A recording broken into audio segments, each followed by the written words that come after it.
Welcome to the GAMEON Baltics 2025 Trackmania Finals! And we are getting in for some Trackmania action for GAMEON Baltics 2025, and I hope you are just as excited as I am. Lights flash from purple to teal. The field is let loose, and we are racing on stage here in Vilnius. Serve up on the final corner, on board with Elcon. He clips at the entry to the Dorito chip. Tweed versus Elcon once again. Down to the wire, down to the line for F1, and it will be a draw secured by Tweed. The head of the field. Lester trying to go on the chart to the inside. Tweed trying to go for the bit of an overcorrection. Lester and Elcon moving by Tweed, but Tweed retaliates to the final corner and takes the win. Elcon risking so much here and is able to survive, and Lester also holding the gear. And Elcon with a new world record of 54.738. What a time! The writing has been on the wall all along. In this matchup, Tweed may win on the road, but it will not matter. Elcon and Lester are the first team through to the grand final of the GAMEON Baltics. Before the drop down, but Banks immediately retaliates, but Mime with a much better exit. Sniped him at the line. No! Crashes into the finish ring. They need the ace here. If it stays like this, Boca will be taking it. But look at that speed from Biggs. He's waiting neck and neck here. If this jump goes badly for Mime, it's Big so perfect. He goes around as well, and he takes over both of these members, and that means Mime single-handedly takes the lead. It is going to be an 11-1 scoreline on Huma and a 3-1 overall in the series. GAMEON Baltics race fans, are you ready? It could be the ace of last, could be the equalizer, but Elcon over the good line. What is Pato doing here in the ending? Is he able to overtake Lester? To the line we go! And Nemesis draws out the run. No! They get the victory! Mime with the overtake as well! The front Mime is pushing for Elcon, carrying speed. He's looking to maybe snipe the win away down the front. Mime with a mistake! Well, Elcon and Lester are through! And that is it! An ace in the final round! Your champions for GAMEON Baltics 2025!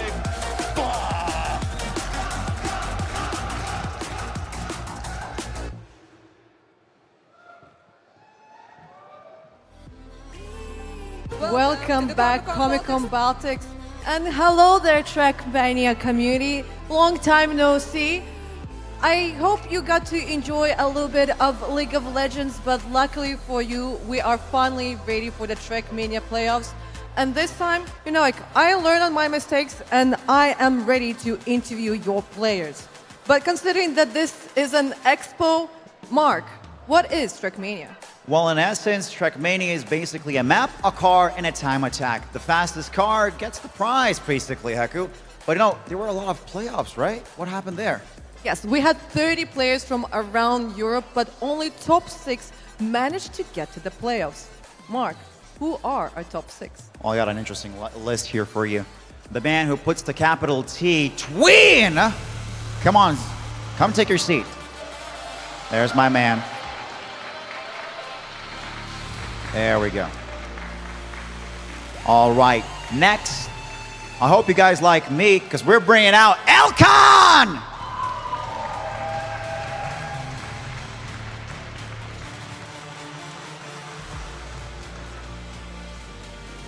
You know, there are people who can lock it all down. But for those to beat them, we need a player such as Key! Come on over here.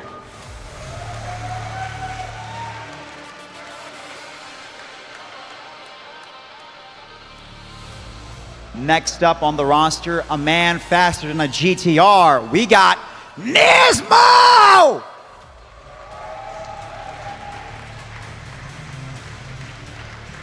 Oh, there we go. You know Rolex?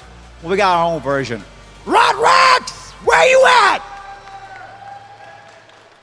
There's my man, there's my man. And of course, the last man, I mean, funnier than a meme, but not exactly that. We got Mime! Where you at?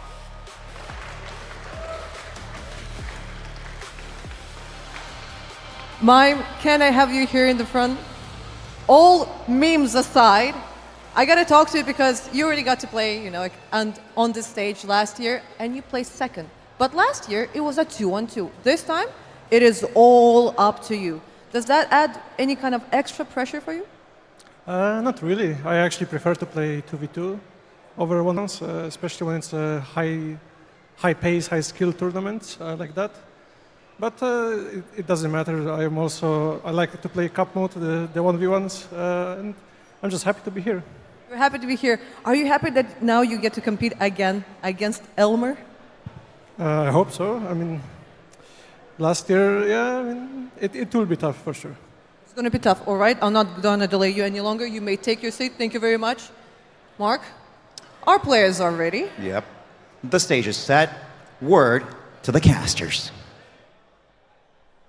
And the casters are also ready. Thank you very much for that warm introduction. I'm Luckers Turbo, aka Kai Ludwig, and I'm joined in by the one and only Thomas Mengozi, aka G-Geek. How are you doing on this beautiful Sunday? I'm doing wonderful, and honestly, it's been such an action-packed 2 days of competition. We've seen 30 players from around Europe compete. They were down to 16 at the start of the day, and now we're down to the last 6. They are locked into the prize money, which we'll get to in a little bit later on, and we'll show you the bracket as well. But for those of you who might be tuning in for the first time, you might be wondering, how is a Trackmania match played? What is it all about? Well, why don't you take us for a spin about what Trackmania is all about?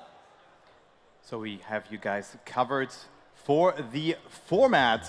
So here we have a small explanation about that.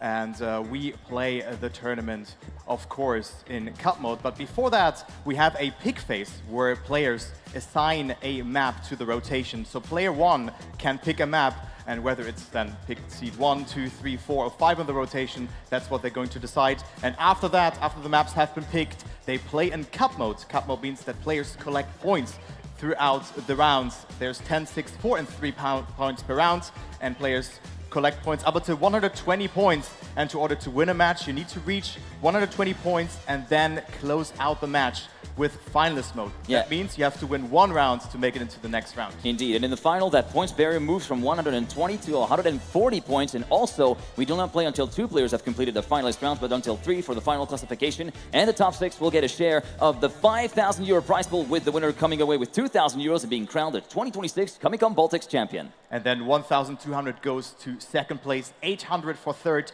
500 to 4th position, and then 5th and 6th place will go home with 250 euro each. So everybody who has made it thus far is already a winner. Not only can they play 1 match on stage, but they also are in the money. They are indeed in the money, and we're going to be showing you the way that everything has been kind of developing over the course of the tournament. Here is an overview of the playoff bracket from the start of the day. You could see Elcon and Tween winning their matchups, but Tween and Roadtrex, that was a battle for the ages, and in the end, Tween pipping Roadtrex for 2nd place by a matter of just 11 milliseconds. That's absolutely nothing, even faster than the blink of an eye. Yeah, definitely, and both players were in finalist mode there, so it all came down to the wire there. And Nismo also played a great match. The 18-year-old from Germany attending a 2nd LAN event, also collecting 100 points in this match, and he was still in the tournament. So I'm very much looking forward to see what he will be doing. But in the other semifinal, Mime closed out the match so fast. And then it was also a hard contested battle for 2nd position, where Key claimed the last spot in the upper bracket final. Yeah, and that was despite a late resurgence from Auris, the local of the tournament, the player from Evolupa GG, who would finish on finalist status, but just didn't quite make it there. The motivator down on 109. And in the lower bracket, we've had a lot of different things shuffling about as well. We've seen the likes of Karluki advancing through the quarters, along with Bits, as well as Samifying and Yeva. And then they picked up a bit of stumbling blocks in the lower bracket semis, especially Roadtrex, who completely flew over the field in his own match, including a clean sweep, 4 round straight wins on 1 map alone, Amber Arena. Yeah, Roadtrex was very, very strong. Already in the match that he got demoted to, he played an exceptional match and then lost by just a couple of thousands against Tween. And you can see it there as well. Nismo has made it as well, knocking out Auris as well as Samifying, who missed out on 10 points by not finishing 3 rounds. So that was a bit gutting. It felt like he really lost the momentum, but he fought his way back. And then at the end, Nismo sniped Samifying in the last second. It was a great clip, and Nismo made it eventually into the lower bracket final. But we're not going to play this match. We will be playing the upper bracket final first. Both matches are played after each other, and it will be Elcon, Mime, Key, and then also Tween playing in this match. Yeah, indeed. And you were mentioning something about semifying, not scoring a point for one round. And this is something that we could probably tell you. It's important to go from A to B and take the checkered flag every single time. Because if you do not reach the checkered flag in the allotted 10 seconds after the first driver reaches the finish line, you will not get to score any points. Early on in the game, maybe round 1, round 2, you can afford, with bigger quotes, to do that and catch back up. If it happens in the mid-game, you're in big trouble. Yeah, you indeed are, and 10 seconds seems like a lot, but if you have to respawn, and maybe even multiple times throughout the run, well, you will not see the finish line. So it is very important to just finish every round, even though it feels a bit, of course, yeah, just gutting if you just fail and you have to play this round. But anyway, let's not talk about that. Let's talk about the draft phase here, because we have Elcon picking the first map, which is Ember Arena. Mime, who's the second seed, picked Gamebreaker as map number 2. Yeah, and so far we're sticking to players picking map 1 and map 2. We have seen a couple of players doing off-ball picks with picking a map going into map 5 as they're feeling confident that they conclude on that rotation. Key is such a case, picking Festival as map number 5, which leaves only Tween to choose between Galve and Throwback as map either 3 or 4, and he's going to be pondering his choices a little bit because there's not that much left. Galve is auto-picked, and Tween puts Throwback as map number 4. Ember Arena, Gamebreaker, Galve, Throwback, and Festival, your map order for this winner bracket final. And with that, everybody is going to be all settled in. We see Key tappity tap on the keyboard, basically trying to get his bearings in. We also see Elcon, another fellow keyboard warrior, right next to him. And we are just about ready to go, Kai. What's going to be your prediction here? How close do you think it's going to be? Or is it going to be a washout for someone in particular? Who do you have in mind? So the dark horse in this match is Key. He has been making it into this match. Yeah, not like by just a slim margin, but he has still made it. I think it will be a 3-horse battle between Mime, Elcon, and Tween. But Mime and Elcon, they both just looked so strong. So I think they're gonna make it into the final right immediately. But of course, the stage is something else. The pressure could be creeping in for the one another player. So everything can happen. And you know, maybe also Key takes momentum with him and just has an attitude where he doesn't care and then just survives rounds. Yeah, I think you're absolutely right in pointing out that even within the same LAN event, there are 2 different stages. You've got the booth stage, which most of the players have been playing throughout the entirety of the weekend, which has its own vibe, it's its own environment that you have to kind of fit in and kind of thrive in. But then, if you make it to the top 6, you have to go to the stage mode, which is a completely different ballgame with potentially added pressure for certain players, and that could potentially either throw a spanner in the works or galvanize the player enough to make it on a miracle run as we go onto our first map, which is Link's Amber Arena. Yeah, very, very cool map. This one is also using an underwater part, which is quite unusual in Trackmania. And there's different lines on there as well. But Amber Arena being picked by Elcon in this particular order. And this one is quite interesting to see because map number 1 can be seen again, since we have 4 rounds on each map, so that leaves us with 20 rounds in total. A match cannot be closed out after 20 rounds, so we could circle all the way back to map number 1 again. Yeah, indeed, and there's a very high likelihood we'll circle back to map number 1. Ember Arena, as picked by Elcon early on, and yeah, he's by far the fastest player. We do have some statistics for you. Median times of a 100.148, and earlier this morning, during his winner bracket match, he dropped regular sub-60-second rounds, a personal best in match of a 59.845. Out of 19 rounds that he's played on this map, he has won 15 of them. He's an absolute menace. That is more than 75% win rate here. 78.9%. Yeah, that is okay. Quick maths, right? And so very, very impressive win rate from Elcon, but now he plays the best against the best out of the best. He's been playing against one player so far in the upper bracket semi-final, but now he plays against players who haven't lost a single match so far. So this will be very interesting to see of what he can do. And again, only 2 players will directly qualify to the final from this match, and the other players will get demoted into the lower bracket, into the loser bracket final. And indeed, it is now time to go racing as the lights go to teal. It's time to go racing for the first time on stage here in Vilnius. The winner bracket final of Comic-Con Baltics 2026 is Go, following along with Key right now, and we see everybody nicely grouped together. We've seen plenty of people kind of trip up in the first couple of sectors, but at this late stage of the game, it's going to be a very rare occurrence indeed. And no one sliding out here as well. If you have too much speed or a worse angle, you will make a mistake, but it is Mime who crashes the wall there, so he will be out. And also Key with a severe mistake, so the Polish players are down to 3rd and 4th position, and we have a good fight here between Elcon and Tween. Tween trying to up to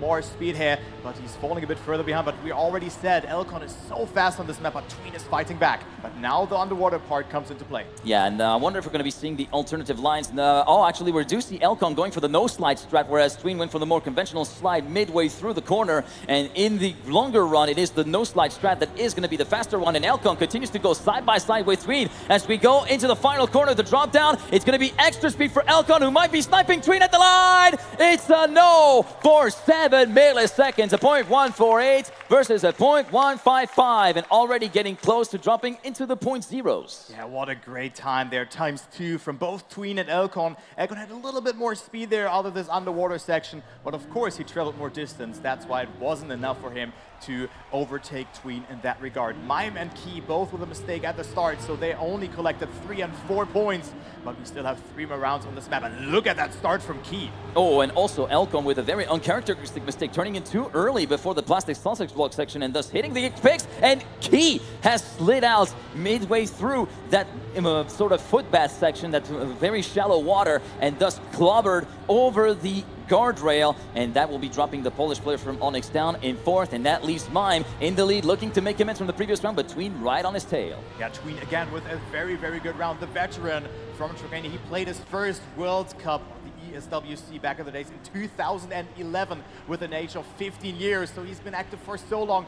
Now he doesn't get a lot of speed out of that part, so he will not play a significant role for the first place battle, and Mime is just going to cruise it into the ending, but he still needs to survive the ending, but that looks very much controlled. He jumps quite safe, loses a bit, but this point 2 is enough, and Mime wins his first round. Elcon on 3rd, and Key, will he finish? The finish time is 10 seconds. He will be getting it because the trigger of the finish is right at the rim of the basket.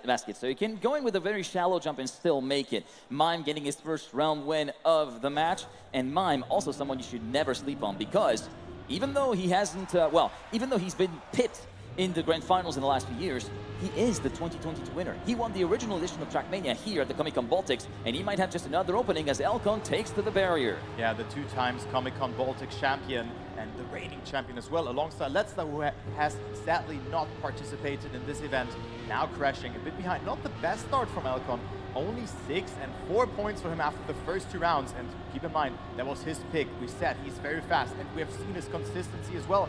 Now he's not showing that one, and it is Tween who's right now leading by points, and also in this round. Yeah, but this is looking like a very contested round right now in the top 3 at the very least. Tween looking to make a breakaway one for freedom, and Mime going for the no-slide strat, and we slide out on the part of Key, so it will be Mime. Look at the speed he carries compared to Tween over the course of that underwater section. Tween still very much hanging right on his tail as we go up the quarter pipe and back down. Can we try to get a more speed? No, it's roughly similar, and Mime will get his 2nd consecutive round win and drop a 0.808 in the round as well. Great time to kick things off. Just 700ths away from the fastest time we have seen in the tournament. So very, very fast time there from Mime, claiming the lead there 2 rounds in a row for the Polish player. And that is very fast, and what a start. Like, very good to see that for the newest Navi signing, Mime, and Key, 9 points. But what a start again. What were you saying? Oops. Well, it's about to happen. I'm going to be getting the karma hit very soon, guys. Don't worry about it. In the meantime, it's going to be Elcon leading by about a 1/10.5 of a second compared to Mime, and Tween a bit further away compared to who he would like to be. Currently 3/10 down on Elcon, who continues to hold the lead in a somewhat convincing fashion. Mime not able to get any kind of speed advantage for now, but we're heading into the final part, and a great trip from Mime sees him right back within the ghost of Elcon.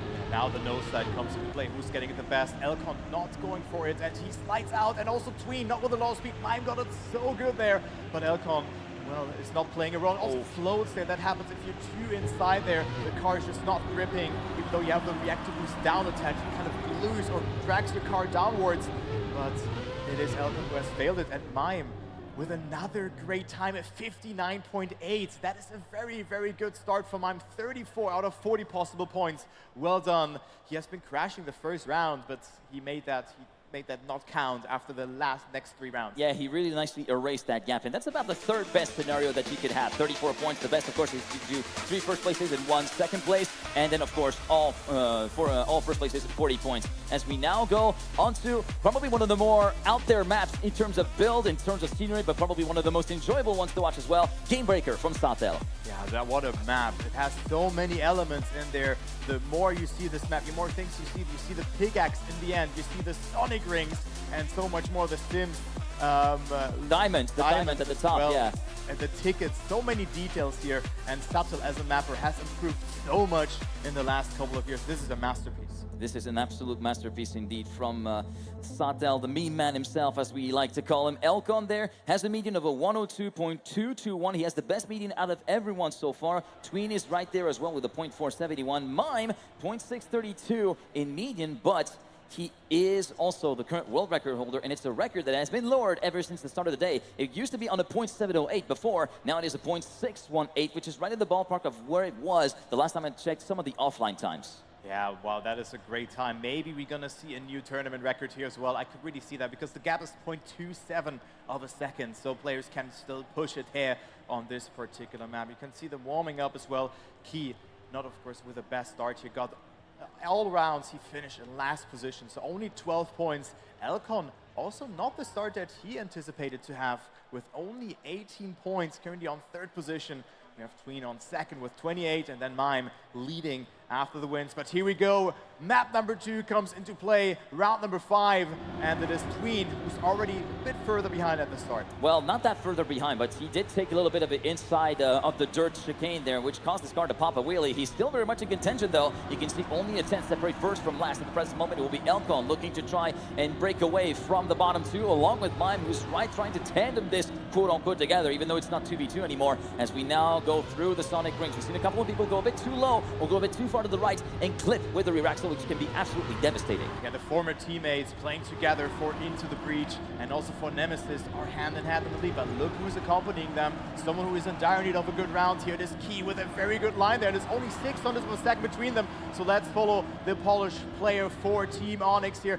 He is losing a bit of speed, but it is Mime flipping on the inside, falling behind, and look at the speed from Key here. Will he be able to overtake? That is a good line, but he has to oversteer, but it could still be enough if Elcon misses up the ending, but it is Elcon who gets it very clean and finally wins the round. Key, however, with a new PB and a very good effort. And straight away into the 101s, 0.948 as well from Elcon. This is a really respectable time, and Key was in it to win it potentially. At the 2 tickets, he had, I'd say, 5 or 6 km/h of an advantage, but then as soon as you go into the drop down into that sort of weird cambered plastic turn, he was forced to kind of go sideways a little bit more, which completely nullified that speed advantage, thus prompting Elcon to retain the lead, despite Key going for a bit more of a beeline towards the finish line. But finally, Key finds himself another position, or just a... He always got last on map number 1, and now he finally got a 2nd position on the board, and he's on 2nd again here in this 2nd round on Gamebreaker, and that is a good approach here as well. He has maybe more speed than Elcon, but no, he does miss the apex of the turn, so he gets demoted, and you can see one small mistake that sets himself all the way back to last position. Yeah, but I gotta say, like, the speed advantage, even though it was marginal for Mime, carried all the way through the Tetris blocks. It was very much a snowball, but you can see this round is now very hotly contested. All 4 regroup within less than half a tenth of each other at the split of checkpoint number 9, sector number 3, starting now with a jump on the 2 tickets. It's still a 3-way fight for the lead. Elcon currently leads marginally as Mime tries to catch him back up. Is it going to be enough? Elcon jumps wide. It's not enough, but a new tournament record of a 0.865 for Elcon, who finishes a 10th ahead of Mime. And it feels like there's still more potential up for grabs here for the players, but they're pushing it so hard. But Elcon with back-to-back wins, only 5 points behind Mime with that. Keep in mind, the point limit is 120, so we still have a long way to go. And there was already an early mistake by the current leader in points, Mime. Well, what happened there was, there's a sort of double transition from the ramp then back into the road. He had a little bit of a clip there, which prompted him to lose a lot of speed, and thus he will be leaving. He'll be left on the zone and let all the cool kids play in the playground over there. So that's a little bit of an unfortunate setback for Mime at this stage of the game. So really, he won 3 out of the 4 rounds on map number 1, and he cannot really find an opener. And also Tween is a bit struggling here. I'll drop all the way down to 3rd position. It was just an Elcon show in the first 2 rounds. and it looks to be that this will continue, but it is Key who's right now ahead since Elcon made a small mistake, and also Tween is fighting back for that second position, but this will be such an important 10-pointer here for Key. Yeah, Key looking very solid right now as we go into the third and final sector of this map and continuing to hold an advantage of around 0.2 of a second, leading very convincingly so far. But can he hold that lead all the way through to the end? We're about to find out as Elcon goes for a direct line over the plastic. He's going to be losing a lot of speed on the jump into the secondary ticket. It will be Key with a very needed 10-pointer on the 102.022, a 10th and a half ahead of Tween, Elcon third, and Mime in fourth with another setback. He will reach the finish line with 1 second left on the buzzer. But still a great time from Key as well here, low 102, so you love to see that, only 0.4 away from the current world record held by Mime, of course. And it is now looking not so bad anymore, but Key needs to find more rounds like that to keep somewhat a closer gap, or just to shrink that gap back to preferably 0 points, or even go into the lead. And I think he can do it, but it seems like he has to go out of his comfort zone a bit too much. Yeah, he does have to kind of continue pushing and pushing 101, 103, 105%, but that, by pushing a bit beyond your capacity, you're more prone to make mistakes that may not have cropped up if you were just in your lane and playing your own match. And here Key kind of paid the price of trying to keep pace with the top three, with that unfortunately that sends him a second back. And also Mime would definitely need that 10 points. He got only 12 points secured on this map so far in those 3 rounds. But right now he's leading, but Tween is not too far behind, 0.2 of a second. If you fail the ending, well, you have to respawn, but it seems like Mime has a good approach, a lot of speed, and a good angle for that as well. That was very low, minimizing airtime a lot, so he will have so much speed, and it's another tournament record, only 0.2 away from the world record here from Mime, and that was a well-needed 10-pointer to pick up some momentum again. And I gotta say, credit where credit's due. Like, he managed to do a 0.2 flat, not even like a couple of milliseconds off. It was like right on the dot, 200 milliseconds away from the current world record here on Game Breaker, as we're about to go onto our third map, already getting into rounds 9 through 12 here on this winner bracket final. It is going to be on Galve from Clear Vision and Tune, with a couple of very tricky ice slides that can very much be make or break. Yeah, this is a very, very hard map indeed. We have seen indeed players like just kind of getting this particular approach wrong, where the apex is just so important, the exit as well, where you just can get so much speed out of it. One player that I'm really looking forward to is in the next match. It is Nismo, who had it very, very well done here. And then also the ending, where you need to turn around and then slingshot yourself into the risky ending. So great addition to the map pool, and has a unique taste in comparison to the other maps. A quick look at the stats, and it is Mime who might be the one to be a little bit of a damage dealer here on this map. A median time of a 56.179, an average finishing position of 75%. The 75% of the time he finishes in the top positions, and a best time in match of a .905, which is still the tournament record, and he has the highest ratings in terms of both performance and pace. And also, he never got last on this map. That is also impressive to see. So that means that he hardly crashes on this map as well, which is very impressive, because if you over tap the brake on the ice, well, you just slide out and you're prone to respawn. So Mime with a very good performance, yet to see a last position on this map, and already he gets a very good start. And Elcon, with a slight mistake, they lose a lot of speed. Went a bit low in this clip with the front axle off of the ice platform, and then after that hits the wall with the right rear, or the left rear rather, of his car, and will be completely out of contention for the big points. It will be Tween and Mime scampering away into the distance, while Ski scrambles to try to find some semblance of pace.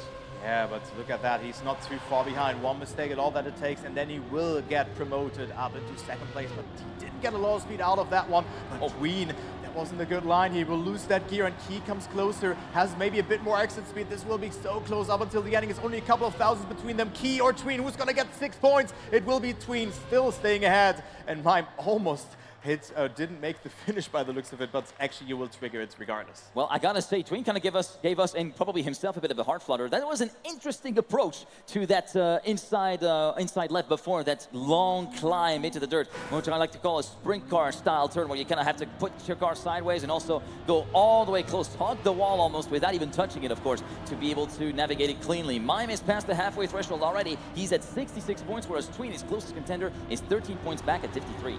But the battle for second place is really picking up the pace here, and Elcon again with a mistake, so Tween can extend his extend this gap here to at least, yeah, 5, 6, 7 points, 8 points, something like that. So this will be a huge round for Tween to even pick up a round win. But he has Mime as a serious contender who could go up to 76 points already. Seems like Elcon is not really feeling it right now in this rotation of the map. At least he finds himself in last place, 1.4 seconds down. Mime and Tween still very much going at it between each other. Tween with a little bit less speed, maybe midway through the corner, but a little bit more exit speed compared to Mime before the final turnaround. And it will be the Slovak driver taking a 10-pointer, and Mime crashes before the finish, hits the trigger with the bottom of his car, but loses second place, allowing Key to take 6 points.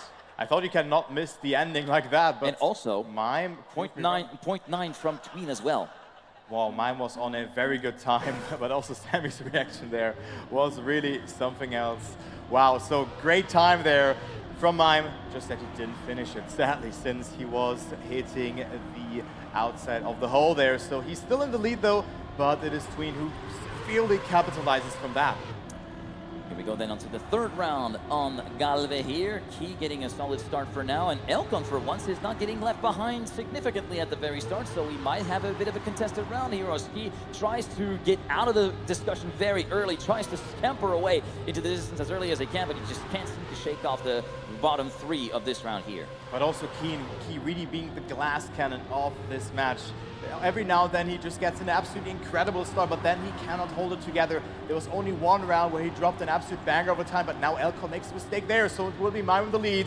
Will he fail the ending this time again? It is Tween who's not too far behind, and Mime this time makes it, but he clipped again. Mime, come on, don't play with our feelings like that. I think this time he learned a lesson and maybe let the car dive a little bit lower if he was going to be hitting the lip of the hole, so that it actually forces the car downward into the finish trigger. Maybe there's a little bit of physics play in that as we go into round number 4. Mime is 2/3 of the way towards finalists. He's on 80 points.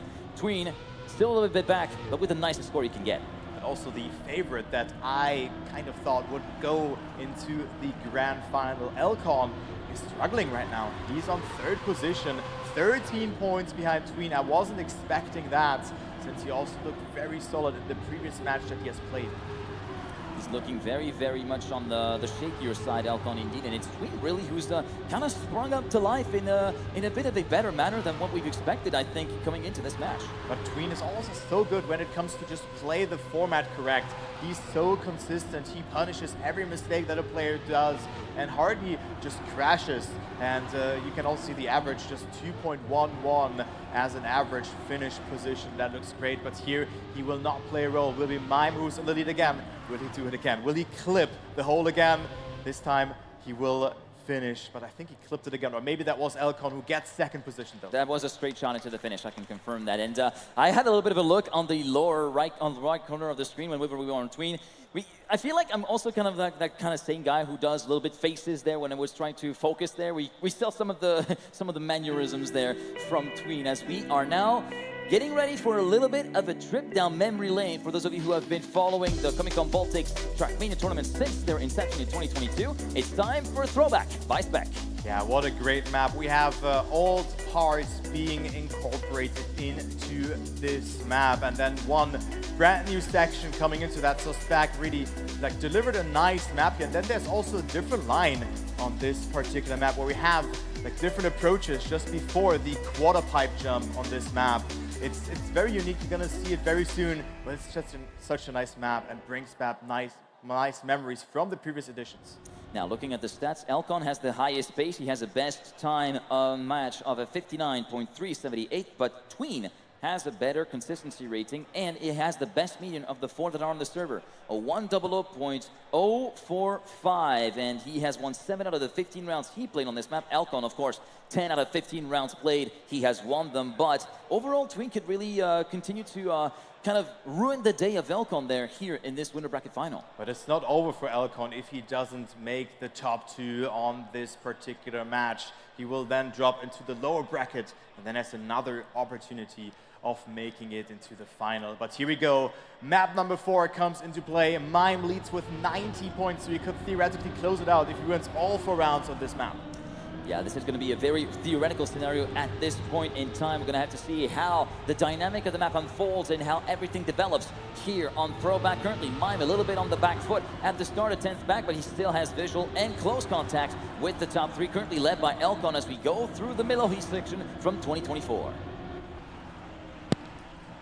Going a little bit further behind here throughout this entire map, we go along with Trakai, which is another section from a past map that was from last year, 2025, with that sort of vert tap jump into the transfer and then try to get the landing correctly to get the proper speed in there. Then the sausage rolled plastic part, which is going to be performing pretty nicely for Key, and let's see if Mime is able to get some time back up. He will be able to get back to the back bumper of Tween. Key still holding the lead, takes a little bit of a bump in there. Elcon, Tween, and Key and Mime as well to the line. It's Elcon taking the overall win with a 0.542, 700ths of a second ahead of Tween. Key in third, Mime down in fourth, and he continued to pay for that start pretty dearly. Yeah, what a great time there from Elcon indeed. And now he's only 7 points behind Tween here. So maybe that's the map where he can really pick up some momentum again, and we could have a two-horse battle for that second position. But Mime also only with 3 points in that round, so that didn't look too good for him there. But wow, what a great start here in this round for Tween. He really wants to deny the equity that Elcon has acquired in the previous rounds. Going along to round number 2 here on throwback. It is Tween leading with Key and Mime, the two Polish players going side by side. Elcon currently closing out the field in fourth. We go a bit wide there for Tween and also lose a bit of speed in the process. So everything is still very much all bunched up as we go through the track eye section, and we go too wide before that section for Key, who's going to be hitting the wall and thus dropping out of the lead. And we have Tween still in the lead. Elcon and Mime trying to push it, but Tween, the only opponent that he's playing against right now is himself, so it's his round to lose, and he gets it very nicely. Mime and Elcon with good speed as well, but there's still ending enough to be cleared for the Slovakian player. It is Elcon who's slowing down, but Mime with a great ending, and he will snipe it by 200ths of a second. That is one great finish indeed, and Mime managing to kind of like get a bit of a tidier line, it seemed like, through the grass roadblocks before going onto the statue and then jumping into the finish. We've seen a couple of people full stopping into the set finish as well, but a bit on the oh, come on. I wasn't going to do any name drops. Come on, Kai. We're better than this. But yeah, that's sort of convex statue kind of shifts you over to the left, and if you're not careful, you just full stop into the side of the gate, don't take the trigger, and that's where you lose big time points and positions. Yeah, you do, because you have to respawn and then also pray that someone else has respawns. We have seen that beforehand, of course, already, but it's quite unlikely. I think there was a scenario where Siren and also Semifying both failed the ending, so that was, yeah, one of the rounds, but also Tween has an insane start here again, but look at the approach from Mime. Look how much speed he will have here in this quarter pipe. He will just overtake Tween here. No, he has failed the jump, so he didn't make it quite. Yeah, that was a bit of a two-timer. Key going a little bit too wide, trying to overcorrect maybe the entry into track eye and hitting the edge of the wall before the jump, and then Mime not having enough speed and thus clipping the edge of the landing block at the jump from the track eye section, and with that Tween gets completely undisturbed to the finish line and will take the 10-pointer with a 0.678, all orders of numbers. Mime will be still, well, he was in the triple digits already. Tween is getting close to triple digits on 95. Yeah, 14 points behind Mime, who is at 109 points. So that means if Mime wins this round, well, he will not be there quite yet. He will not activate the finalist mode, which means that you have to win one more round in order to advance into the grand final. He still needs to play at least 2 more rounds, but has to get at least 11 points out of them. But look at the start here from Mime, looking great. No one has been making a mistake.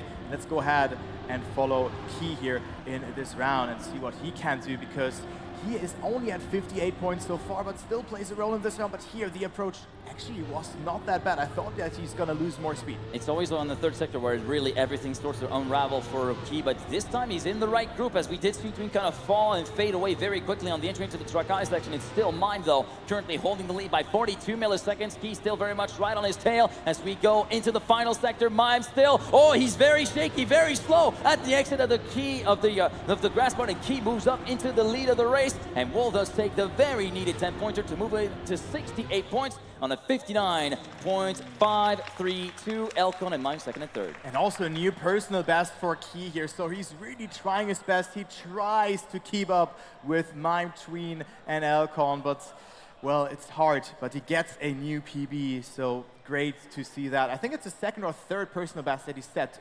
during this winner bracket final. It might be. I haven't really been keeping track of all of this, but we now go on to Festival. Another map that I really enjoyed watching, but also this is one of the maps where Tween was feeling very vulnerable to against Rotrex in the winner bracket semis. This is where he kind of like took a big hit, especially when it was at the start of the rotation, which allowed Rotrex to build the gap, and eventually it was on the other side of the rotation that Tween was able to snowball back. So I'm really curious to see if Tween was able to kind of like iron out the kinks from that very first match of the day to really perform when it's needed on Festival.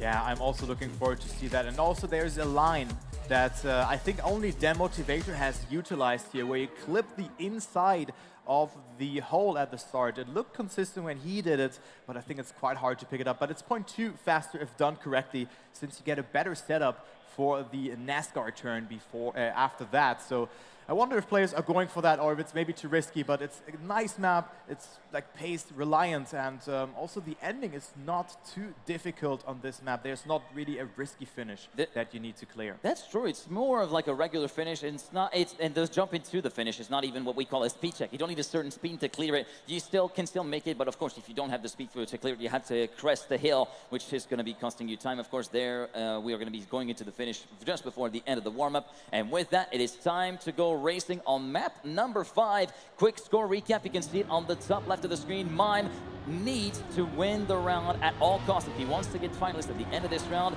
Tween on 98, 86 for Elcon, 68 for Key, and already Mime will not get to finalist. Well, that was a mistake if I've ever seen one. So Mime is 5 seconds behind, and he will only collect 3, maybe 4 points if he overtakes Key, who has also severely crashed here. So both are 4 and 5 seconds behind. Is that Elite Cup all over again, or what?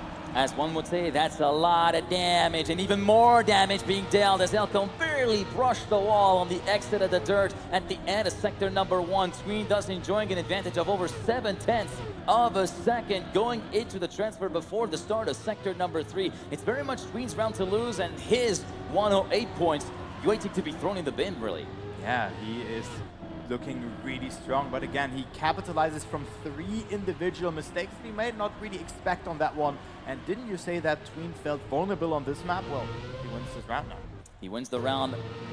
A bit of an attrition laden round, it has to be said, but as a player, you take any opportunity you can get, and this is really where the experience of someone like Tween really pays off. Tween, of course, who has been a Trackmania veteran, and has been, of course, participating in worldwide competitions for the best part of a decade and a half, as you've alluded to. His first World Cup in 2011 has participated in many more tournaments ever since, including World Cups, the NES TM, the Comic-Con Baltics, of course, a couple of years ago, as well as the Gamers Assembly, which he won twice, once in 2014 and once in 2024, 10 years on. A pretty poetic way to actually close that chapter as well. As we go into the next round, it will be Key on the back foot and Tween still in the lead. And he got 4 times second place in the World Cup, which is also so impressive, and he's just a force to be reckoned with. And also in this round, he picked up the momentum, and look at that, he is in the lead, but Elcon is chasing him down. Didn't get the best of lines there, but trying his best to come back. A very aggressive quarter pipe jump from Elcon, but is it enough to overtake Tween? I don't think so. It's 0.1 of a second, but if someone can overtake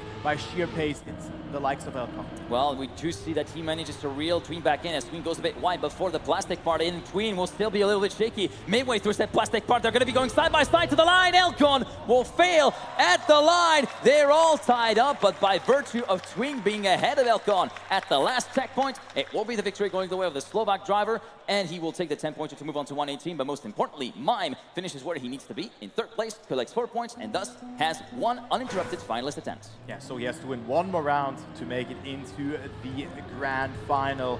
So Mime, with 4 points from the previous round, will activate that. But yeah, I think the second tie that I've seen during Comic-Con Baltics 2026 so far. Maybe more to come, who knows, but also Tween only needs to finish this round in order to activate finalist mode, but firstly he wants to deny Mime the entry for that, but also Key with a rare great start here, because he has been crashing in some of those rounds beforehand. Yeah, Key hasn't been a factor in this map so far, so it's nice to see him get some signs of life again here on this round of Festival. Currently still trailing ahead of Mime, and Tween also in there looking to make it a two-way deny, a sort of two-pronged attack against Mime for Tween and Key, but Key is already going to be falling by the wayside after clipping on the landing of the transfer, and Mime will be taking over the lead, and he has a bit of a gap to buffer compared to Tween. Tween does not have as much speed going into the plastic compared to Mime, so it might just be all she wrote here in this match, and the man from Navi is confirmed into the top 4 in the grand final of Comic-Con Baltics with a 101.304, and Tween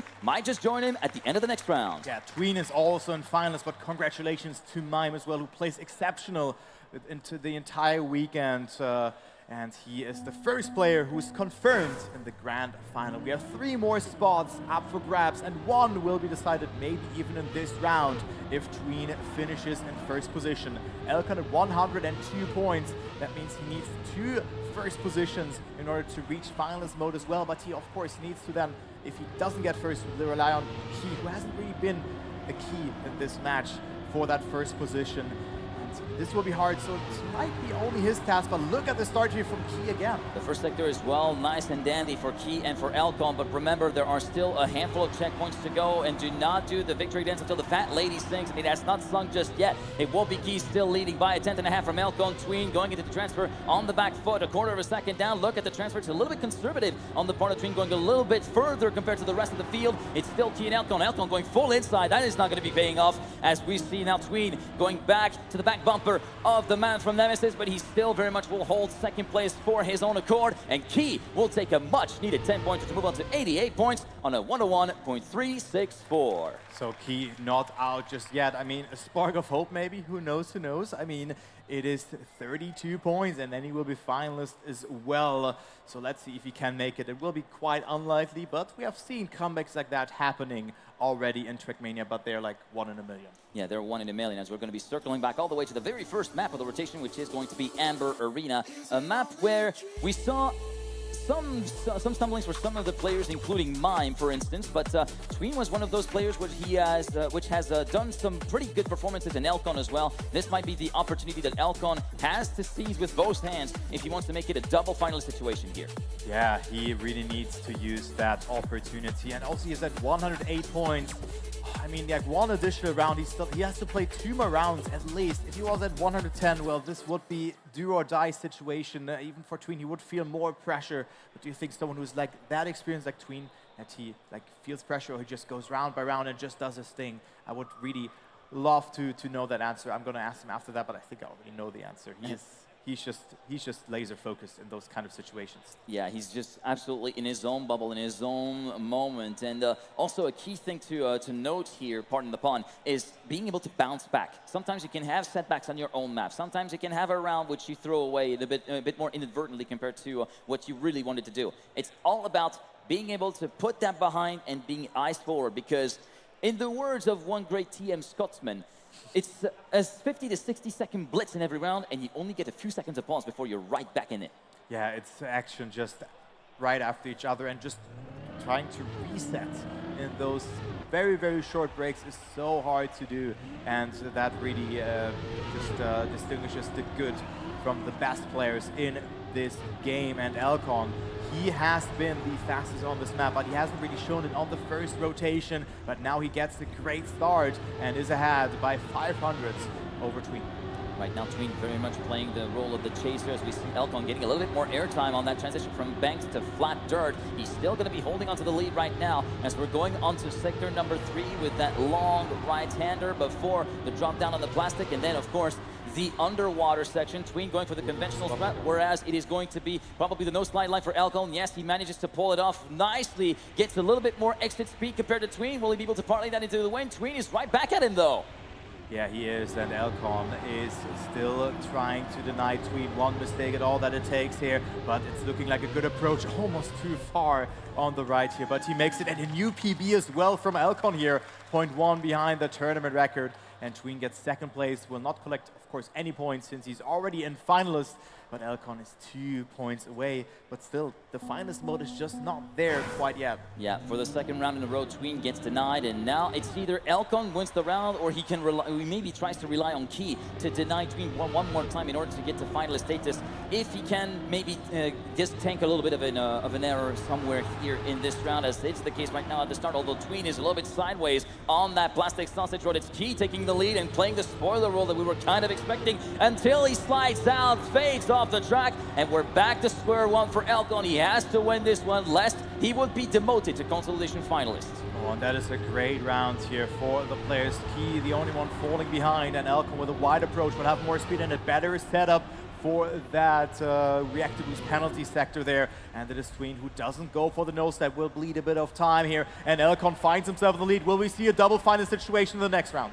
This is looking very likely, as Tween was forced to kind of lift a little bit more in that second half of the underwater part to avoid hitting the wall at the apex of the chicane on the right-hand side. Elcon slowing down a little bit, as we do see Tween going for the safe way, and it will be Key actually taking the win, because Elcon actually had a clip before the start of the jumps on the discus, and that voided him any chance of taking the 10-pointer. He will still reach the finish line and get the 4 points he needs. So, ladies and gentlemen, for the first time on stage here in 2026, it is double finalist time. 2 players, 1 spot for the grand final. Tween versus Elcon, and Key, I mean, he's not too far behind either. 2 first positions would also grant him the finalist mode, but he already crashes the start, and that is a very aggressive line. Tween versus Elcon, volume number 3 on this map. Who's gonna make it into the grand final here already? We will have a winner here. Key is completely out.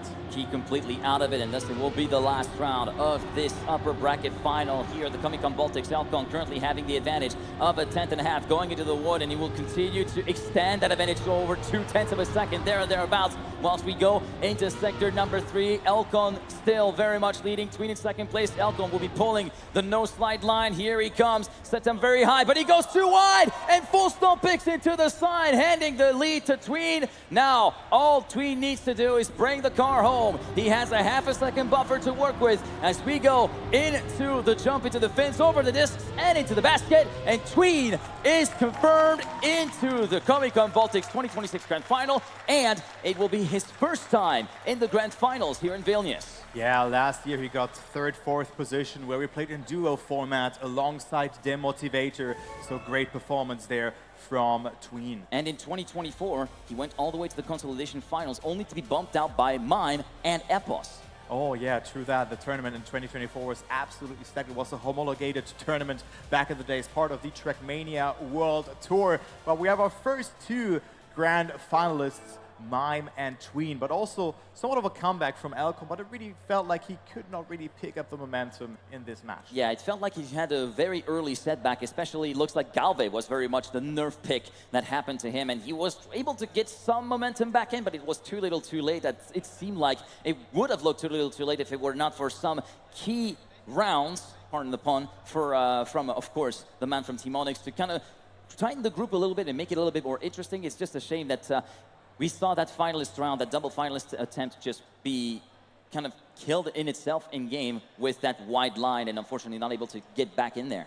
Yeah, it was his round to lose there at this point, and well, he failed that no slide. It's a riskier line than the full steer or just slowing down into no slide. And guys, we will be back here with the next match, which will be the lower bracket final. So we still have 2 more matches to come. It will be Nismo, Road Tracks, and then we also have Elcon and Key playing in there. But before that, we have some highlights ready for you.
Hello and welcome to Comic-Con Baltics 2026. We are back for the lower bracket final. We have whittled it down to just 6 players left in this Trackmania competition, a €5,000 prize pool on the line. Yeah. Are you excited for this one?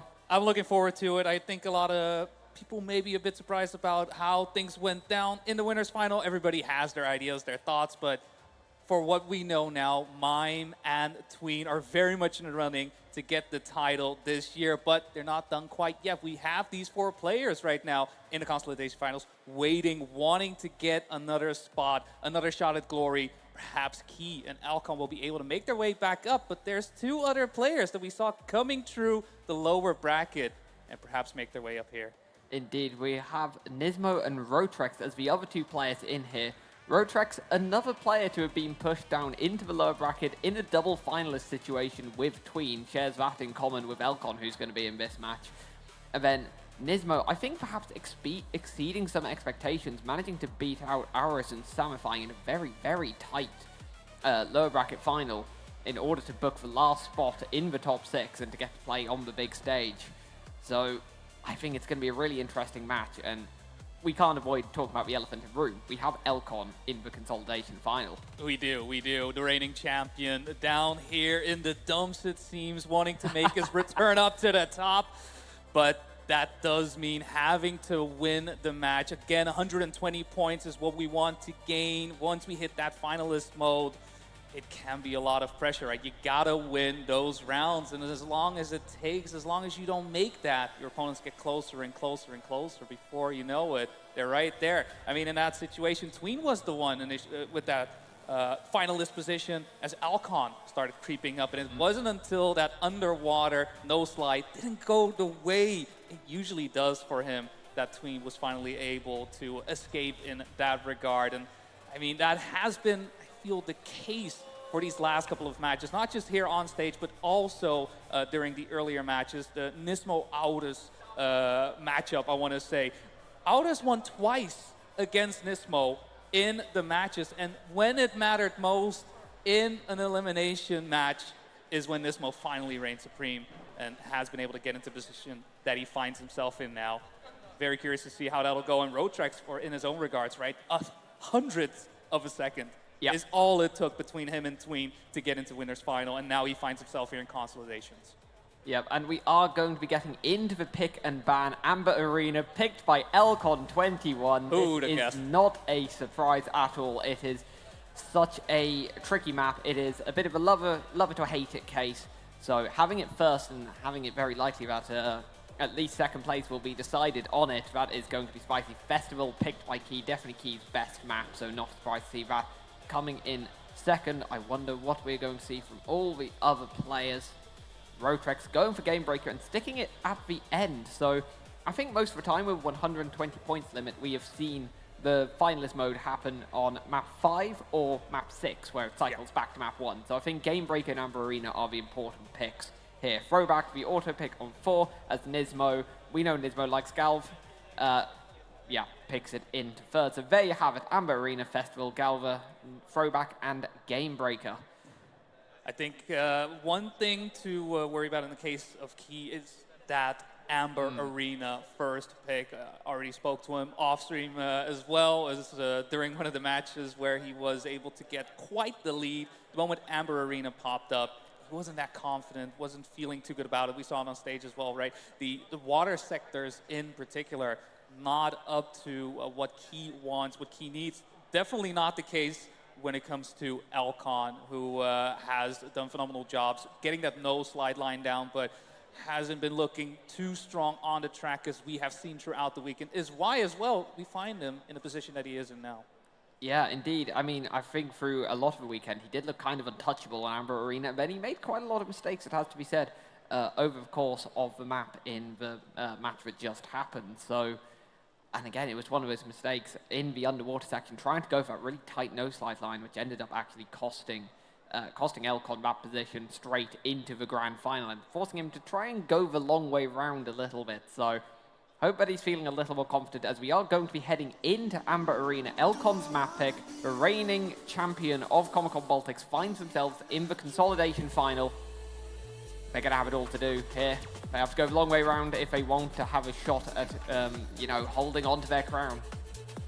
I mean, not only that, I mean, Nismo, Rotrex, they want that shot at Gloria as well. They don't care about Alcon being reigning champion. That's not the point for them. The point for them, the goal for them, is to get into grand finals and to potentially give themselves an opportunity to become Comic-Con Baltics 2026 Trackmania champions. And I mean, that is the name of the game, right? Pick up the trophy, hold that big, massive check, and let the people know that you are the best here. Yeah, for sure. That is what all the players are going to be aiming for. I think they all may have had slightly different levels of expectations coming into this tournament, and so such a variety of experience. You know, Elcon, despite still being such a young player, has been at the top level of Trackmania for years and years now. On the flip side, Nismo, this is their second LAN event ever. It's amazing the variety we've got here, and I'm hoping for a tight map between all of them. Just a few seconds left on the warm-up, and we will be getting underway on our first map on Amber Arena. Yeah, Amber Arena. This is the venue we expect Alcon to perform, to thrive. Initially on the first way through during Winners Final, it was a bit of an up and down. We really saw him come into his own during those last couple of rounds. Unfortunately, you can only keep that consistency going as long as you can. But we are off. It is round number 1 here. Consolidation Finals. Alcon, Key, Rotrex, and Nismo to take the stage. 2 players only able to make their way through the grand finals. It's been a strong start from Key, actually, so far. A player who we have said multiple times, this is a bogey track for them, but in second currently, as Elcon is kind of sprinting off into the lead. We'll have to see how Key manages to negotiate this underwater section. I think this is the defining part of the track, and you see a lot of different lines there as Key actually gets a good nose slide there, manages to find themselves in second, and his Rotrex going flying. That is going to lose him a whole load of time. Nismo hasn't quite looked on the pace this round, so it is looking to be Elcon first, but I think slightly surprisingly, Key in second, and a 59.8. That is a quick time. Yeah, clean time coming out. Key, I can imagine being quite happy about getting those points in. For Rotrex, quite unfortunate. We haven't seen that happen too often, lifting the wheels up in the underwater sector. Went a little bit too far on the inside, allowing himself to catch a little bit of air of sorts, if you will. No need whatsoever. These cars have no need for oxygen in any way, shape, or form. Just keep swimming, driving, whatever it may be these cars are doing as we do kick things off here for round number 2. Yep, Elcon with an early lead to head into this plastic section. Rotrex, I think, a player who's going to be disappointed by that first round and going to be disappointed by the second round. Nismo also behind as well, so it is going to be 2 players rocking the Nemesis skin, even if Key isn't actually one of them. I think doing some kind of cosplays forever, as, you know, got to get in the spirit of Comic-Con, has to be said. So Elcon leading way. Key, I think, will gladly take second places in this map, considering how much of an issue it's caused so far. Key, I think, taking a lot slower line, going for the nose slide, but knows they aren't going to be able to catch up to Elcon. They just need to make sure to not lose over a second down to Nismo. I mean, it's recognizing the situation, seeing the gap between your opponents. You already are playing on a track that isn't your best. May as well take as many points as you can, making use of your opponent's mistakes. Rotrex needs to get to the finish.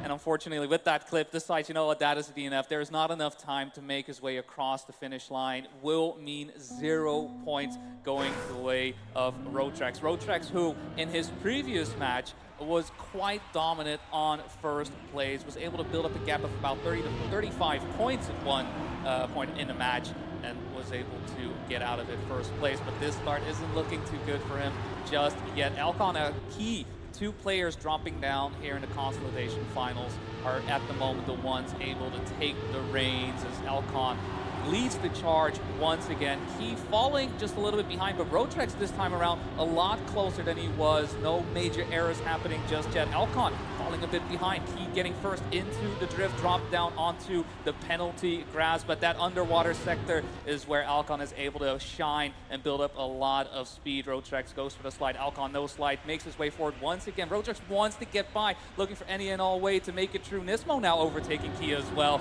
as we go up to the wall, down into the finish. Risky lines being taken from all players, but Alcon keeps it going, keeps it fast, and so fast that he builds up another track record. 59.7 from Alcon to make it a perfect 3 for 3. Yep, it has been a perfect start for Elcon so far, and that was, yeah, the best one we've seen so far. A 0.7, that is an absolutely ludicrous time to be driving in rounds. And it's good to see Rotrex get a better result in that round. Has had a bit of a struggle at the start of this match so far, and they're a player who I would expect to be in, you know, in with a very real chance of going through in the top 2. So it's good to see them start to get some points on the board. And I think what we're going to see this match perhaps is Elcon potentially running away with it, and then a proper scrap for that second place between Rotrex, Key, and Elcon. Yeah, Not Elcon, Nismo. At the moment, though, a lot of infighting happening. Nismo, unfortunately, losing a little bit of pace right there, exiting out of the wood sector. And Elcon, once again, looking to set up for that nose slide, as we have seen quite a few times. Key, this time around, taking a bit of a different line to try and make that nose slide happen. And thus far is helping him in the early parts, but unfortunately unable to get the exit out of the water as clean as he does. So with the distances being as they are, Rotrex a little bit slow. Does he make the jump? Should be fine. Still, Elcon in no danger whatsoever there. Clean sweep on his map pick. Amber Arena, 4 for 4, 40 points for Elcon. Look, you only need 120. He may do it in 3 maps if he keeps it up. Okay, I think that may be a little optimistic, but you know, he is very, very talented on Amber Arena in particular, and I think every single time was sub 1 minute, which is absolutely ludicrous to see. As we do now head on to Key's pick, this is Festival. And I'd say this is probably the complete opposite style of map to Amber Arena. Amber Arena, it really uses a bit of everything. It loves its slidey surfaces. It really, I wouldn't say follows a lot of conventional competitive mapping rules, whereas this is, and I mean this in a very polite way, as standard as you can get, which can be a really, really good thing because it makes for very close rounds. The ending is a little different because you do have that quarter pipe and you have kind of a fourth NASCAR section with some no brakes, so it does get a little less conventional as it goes on, but I would expect to be incredibly tight rounds here, and it is a map where Key has performed really well in the past. Yeah, and during our previous match, we did see him go for some very aggressive lines on the start. Unfortunately, not always paying off in the way necessarily would, but it is definitely something to keep your eye on. I can imagine with the match unfolding as it is, in this position that he finds himself in now, he is not falling behind, right? He was in 4th place by the time we got to Festival in our previous match, and he needed to make risk. He needed to make something happen. This time around, there is some room to breathe. 19 points for Key, as Rotrex and Nismo are currently tied for 15. So yes, Key may be second. It is only a 4-point gap, but it's a lot better to deal with versus being behind by 20 points. All of a sudden, a lot less pressure is on your shoulders, and you know you're on your map pick. You know it's the second map for that matter as well. So I do expect him to do a lot better this time around. Yeah, I think honestly, if you told Key ahead of this match that they would, you know, be in 2nd place coming out of Amber Arena, even if it's only on 19 points, they most definitely would have taken it. Although I did feel like Key wasn't playing at their best on this map in the last match. They seemed to just be going a little too risky, and I think we've already seen that clipping on the inside there and letting Rotrex and Elcon have the better start. They're still not too far behind, but yeah, still in contention as R doesn't manage to get the outside dirt, so it is going to be Elcon versus Rotrex for this round, and I think this is actually the biggest competition we've seen Elcon in for a round so far. Rotrex really pushing the Czech player as we head downhill through this CP. Only a couple more checkpoints to go here as we head into the no slide. Well, not no slide, no brakes. Could slide if you wanted to. We head onto the plastic. Elcon still leading the way from Rotrex. Looks like they're just going to hold on to their perfect start. Oh, just about. Just about. Very scruffy end from both players, you'd have to say, but they do cross the line 1st and 2nd, and Key on their 1st round of their own map pick actually in last place.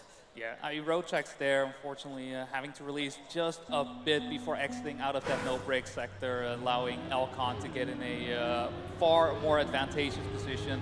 If not for that, I think the result would have been the other way around. Really, it came down to that little difference, little change in how to approach that turn to make something happen. Key taking a bit of a safer line there, but still part of the action.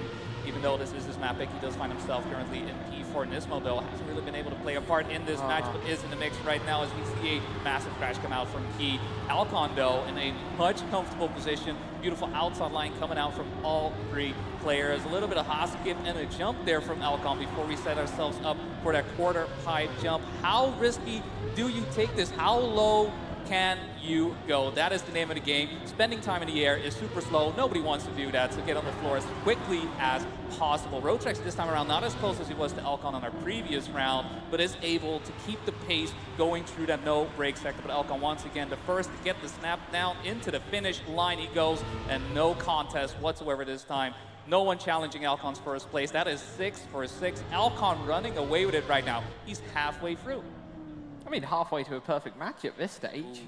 I'm not going to say that a perfect match in this level of competition would be absolutely ludicrous, but you can be a little nervous for players when they lose out on a double finalist. Like, is that going to hurt their mental? Are they going to be able to reset before the next game?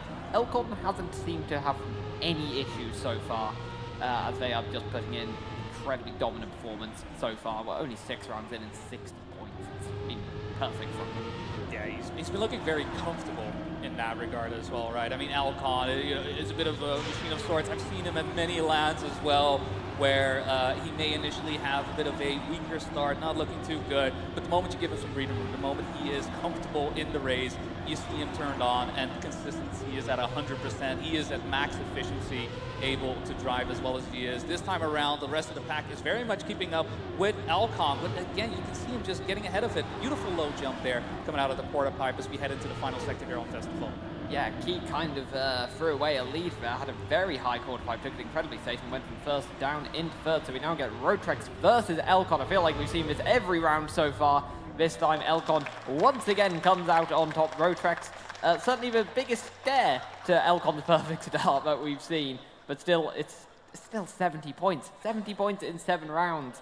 By the time Elcon gets out of this, everyone else might only be on like 60, 70 points at this stage. It's an incredible performance. I mean, if anyone was questioning why Elcon became champion in the first place, I feel like this is the statement. I feel like this is him showing like, hey, by the way, what I showed off just now, that was just a fluke. That was an accident. All right, someone glued down my brake key. I don't know what it was. Whatever it may be, he's taking care of the issues. He's made sure that he is on pace and is once again finding himself in the lead. Unfortunate mistake coming out from Roadtrex. We're left with 3 players here at the front, and because of Elcon doing as well as he is, that fight for second place is still raging on as much as we're not really noticing it on the field. Yeah, I mean, it is super tight between them. I think Elcon denying so many points means there aren't many major point swings to be gained. 5 players battling for second place with Elcon, and once again going to be running away with it. Looks to be on a very quick time as well, looking at that split. I wonder what it's going to be. It'll be a 101.1 PB from Elcon. Certainly within the tournament and barely a 1/10 of a second off the world record, so... He didn't need to do that. He didn't need to do that, but he did anyway. But he wanted to. He wanted to. He wanted to do that. He wanted to just remind us how good he is at the game and how it's just, yeah, he's just on a completely different skill level compared to everyone else in this match at this exact point in time. Yeah, this is a statement, as I mentioned, in so far 2 maps. I already gave it away, right? Mathematically, Elcon could get finalist in 3 maps. And at the moment, he's 2 for 2 in terms of maps, 8 for 8 in terms of rounds. A lot more maps thrown your way. He just needs 40 points. 40 points, that's it. Yeah. And I think for someone like Elcon, no problem. That should be fine. Yeah. Well, I'm going to suggest we stop glazing Elcon for a few seconds and talk about the other 3 players in here as we head on to Galva. This is Nismo's map pick. And Nismo, I think, is a... Oh, what? Oh, what? Hey, no way. Reveal!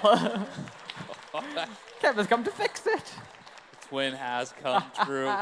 Well, Nismo, who I don't think we've really mentioned at all in this match. They've been incredibly anonymous so far, but they are still only 3 points off second place with how tight everything has been. I think there's been so many crashes from Roadtrex and Key. They've just almost been banging in these consistent third place, and now we head on to Nismo's map pick, and they have looked good on Galva so far. So I think they've done well to keep themselves in contention, considering that pace-wise, you'd think they're a little bit behind the other players here. Yeah, I think another thing that you mentioned earlier on, right, for Nismo, this is his second LAN, actually playing, finding himself on the main stage, lights, cameras are on, you've got the people in the crowd cheering for you, also in chat as well. I already see the claps coming in, so I'm happy to see that support is very much going towards each and every one of these players. But it is very cool to see someone like Nismo, right, make it as far as he is. And as Alcon actually mentioned during an interview earlier on in regards to advice to Nismo, was, you know, really to build up that experience and just keep going, keep playing, and eventually, you know, if you put in the effort, results will come. And Nismo right now has an opportune moment to not only build out that experience, but also put himself in a position where he potentially could get into the grand finals thus far on his own map pick. Has been able to follow along with Rotrex and Alcon, making our way through this tight slalom section. 180, no grip, slide your way through into the hole we go. Who's gonna do it? It is going to be Alcon with the win once again. I feel like I'm on repeat here. Rotrex on second, Nismo on third, he coming in fourth place. I feel like there's a bit of plot armor going on now. We've had multiple that have come down to less than half the 10th of a second of Alcon beating out Rotrex. Rotrex must be getting a little frustrated to not manage to break that streak so far, but Alcon continues on the third map here, heading up to 90 points after 9 rounds. It's, yeah, it's going to be a long old battle for second once he is out of this match, assuming that that is, you know, kind of what happens, assuming that he keeps up this level of dominance, and I don't have anything to suggest that wouldn't be the case. This round, though, actually finds himself into last place, has to get past everyone. Nismo third, Rotrex and Key battling for the lead here as we head onto this no-grip ice section. I think the flick out of this can be quite decisive, because if you end up pointing in the wrong direction, you can have a very poor line heading through the next checkpoint. But we go into the dirt. Alcon's made it past 1, made it past 2, made it past 3. The plot armor continues a little bit, although Rotrex is going to challenge right until the end. Who is going to get better turnaround? It is Rotrex. There you have it. Rotrex has to PB to do it, but Alcon finally loses a round, gets a second place after 9 successive wins. He can bleed. That is the first time we see one of these players make it to the line. And I think the main thing that has been, well, I mean, helping Alcon has been his consistency, and the other players just not really finding their own consistency for that matter as well. I'm not hard-pressed to say that Alcon most likely is the fastest player on paper in this lobby. That is not a weird thing to say, but that doesn't mean that none of these players can't bang out a great round if they put their minds to it. And it's really been that consistency that has been hurting the other players in this lobby, as we do see Nismo earlier on with the crash. It's going to be Alcon taking the lead for this round. He and Rotrex following behind by about a 10th of a second. We'll see how the snap is out of this no-grip ice onto the plastic, and just like that, these cars are aligned straight towards the next sector, uphill dirt. Make sure you keep those wheels on the ground. Again, air time is a bad thing in these sectors, and this time Alcon looking to make it through first place. No Rotrex to get in the way, but a fight for second place is unfolding. It is going to be Key bringing it home, and Alcon with the 55.9, so close to that track record. Yeah, that was an incredibly quick round. I was having a look at the splits going. Alcon is on a good time here. So back to winning ways after one single round. It was a filler episode. Yeah, it was a filler episode in Alcon's incredible match so far. As we have found our other players, the ones battling for second place, starting to spread out a little bit. Nismo, despite being on his own map pick, has actually fallen further behind Rotrex and Key here. Hasn't really been able to get the results they would have wanted. I think Rotrex has looked particularly good on Galva in this match so far. 2 more rounds to go, and this time there is nothing to separate all players, all within 1/10 of a second. We'll see how they manage to negotiate this ice. Nismo looking to get the worst of it, carries very little speed compared to the other players. So it is going to be Key, Rotrex and Alcon heading into this downhill. Pace slightly slower than last rounds, and we are going to get a tight finish. Alcon. Oh, Alcon goes missing. Alcon goes absolutely missing. Someone mod check right now. And yeah, Rotrex gets very much gifted a first place there. Key just 19 thousandths behind. But it is a pretty notable point swing opening up at this point. 11 points between Rotrex and Key, as we now do head on to throwback. This beautiful combination of previous CCB maps. And I believe it was actually the random, well, not random, the autofill pick. Yes. In the pick and bans. Yeah, that's right. After this, we have Rotrex's pick coming up. For now, throwback is going to be the place where, looking at the points total, Alcon is looking to become finalist. Has that awkward 109 points for those not in the know. You're not going to get 11 points in a round. You're going to have to play 2 rounds at least. Those 11 points have to be gained to get into finalist, and once they do, they need to win 1 more round. The points in general, oh, that's a statement right there. That's a statement right there. I'll throw my hat in for reverse cup mode, but you know, I don't want to confuse the people here. But the points in general for that second place fight that we saw happening are starting to get a little bit more spacious. Roadtrex on 63, Key on 52, Nismo on 46. So Roadtrex has been able to somewhat pull away despite Alcon's dominance and hold over those 10-pointers that keep getting going his way. Yeah, I mean, it's going to be really hard to call what happens, I think, in this match, especially once Elcon is out of it, because so many rounds have gone the way of Elcon, but it has kind of blocked other players, aside from Roadtrex on 2 occasions, actually getting that big 10 points, which has the bigger swing. So Elcon could well be out of it here on map 4, on throwback. And we are underway. Round number 13 of this competition. And for now, it is actually Key with a good start. We see occasionally a few different drift lines coming out here. It doesn't look like it works out particularly well for Nismo and Key as well, going into the inside barrier. So we're left with Roadtrex and Elcon at the front. I feel like we saw this combo at the front quite a few times during Galva, and it seems to be repeating itself here on throwback. Yeah. No break sector coming up. Roadtrex going a little bit for a higher jump versus Elcon. We saw mine earlier on take a beautiful line through that. Doesn't look like these players are looking to replicate that, but Elcon with an unfortunate slowdown there through the reactor sector. We'll see how the final sector is with Roadtrex taking the lead. What was that snap onto the sausage block? I don't know what it is, but the speed going up to the risky finish is a bit lower, but the distance is too large for Alcon to make that up. It's going to be Roadtrex picking up those 10 pointers, and especially with a big boss like Alcon in here picking up all these points, that is a massive lead to be gained here. Yeah, I mean, opening up to 18 points over Key, and considering Roadtrex had such a poor start for them. 2 DNFs. Yeah, 2 DNFs, had an absolute torrid time on Amber Arena. And that seems to have actually been undone here before Elcon is even done with the match. Although Elcon there he is actually going to have to wait yet another round in order to get onto finalists, because they're not going to be able to make it into the top 2. Of course, 120 points to get onto finalists. Once you're on finalists, 1 more win from that point, and you will be through into the grand final. It's Key leading this way, but he desperately needs to start getting the points over Roadtrex, especially knowing that Amber Arena is coming back around, even if Roadtrex didn't fare well on it either. Just a few corners left in this track. There's tight grass corner. A corner that looks a lot easier than actually is to drive a Key, getting a lot of speed out of it. Isn't going to be put under too much threat by Roadtrex. Nismo in a bit of no man's land in third in this round. Key makes it through. PBs, 0.5, quick time from the Polish player.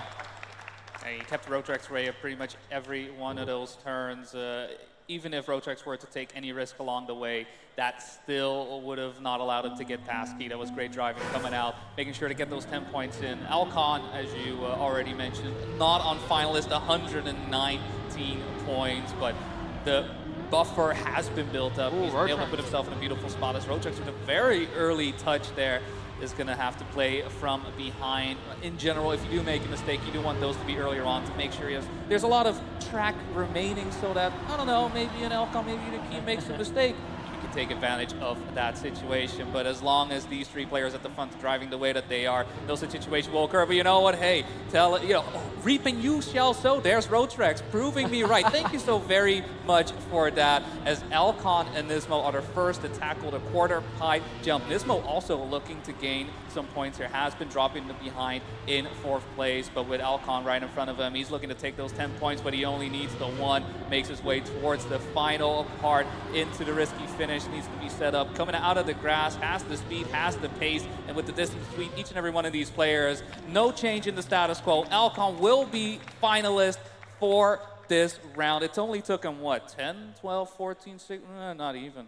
Yeah, Like 15 rounds. 15, yeah. Could well actually get it done on map 4, which would be pretty insane considering that we have the second last match of the entire tournament. Yes. We've whittled down from 29 players to just 6, and he's still in a position where he's able to close out by map 4, potentially. Of course, still has to actually do it, so eyes will be on Elcon this round. Hasn't actually had a brilliant start, dropping about a 10th behind the leaders in this round, but we know Elcon has more than enough pace to try and make that up. Oh, very lucky to get away with that. It's one of the few places where you can actually get away with a crash on the inside, because it loses you a bit of speed, but kind of points you in the right direction, so you get away with it somewhat. Elcon just hunting down Key to try and move into first place. Key trying to carry a bit more speed, trying to pick up that 10-pointer for his own second place ambitions to try and get, get back into the upper bracket, into the grand final. And it's going to be a tight fight here through this grass section. Who's going to carry more speed out of it? It looks like Key by a tiniest of margins. Oh, he goes onto the inside. Oh, it's a big mistake from Key. Throws away a 10-pointer and gifts Elcon away into the grand final of Comic-Con Baltics 2026. 3 of your finalists have been decided. Mime and Tween, we already saw make it through.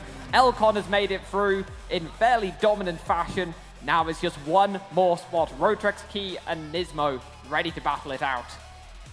Those eyes. Oh, sorry, I got distracted there. I'm sure you guys on stream did too there. But that does mean that we are left with 3 players as we head into the final track of this series. It's Game Breaker, and we have seen how many hearts have been broken by the risky finish on this track. It's been an absolute nail-biter each and every time we make our way across those tickets.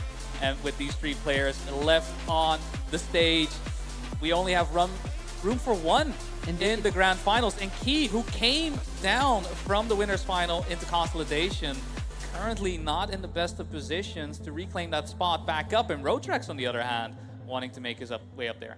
Yeah, I mean, 17-point gap, it can definitely be made up, but it is going to be, it's going to be an uphill battle for Key, especially knowing some of the maps, the map order isn't in a position that favors him.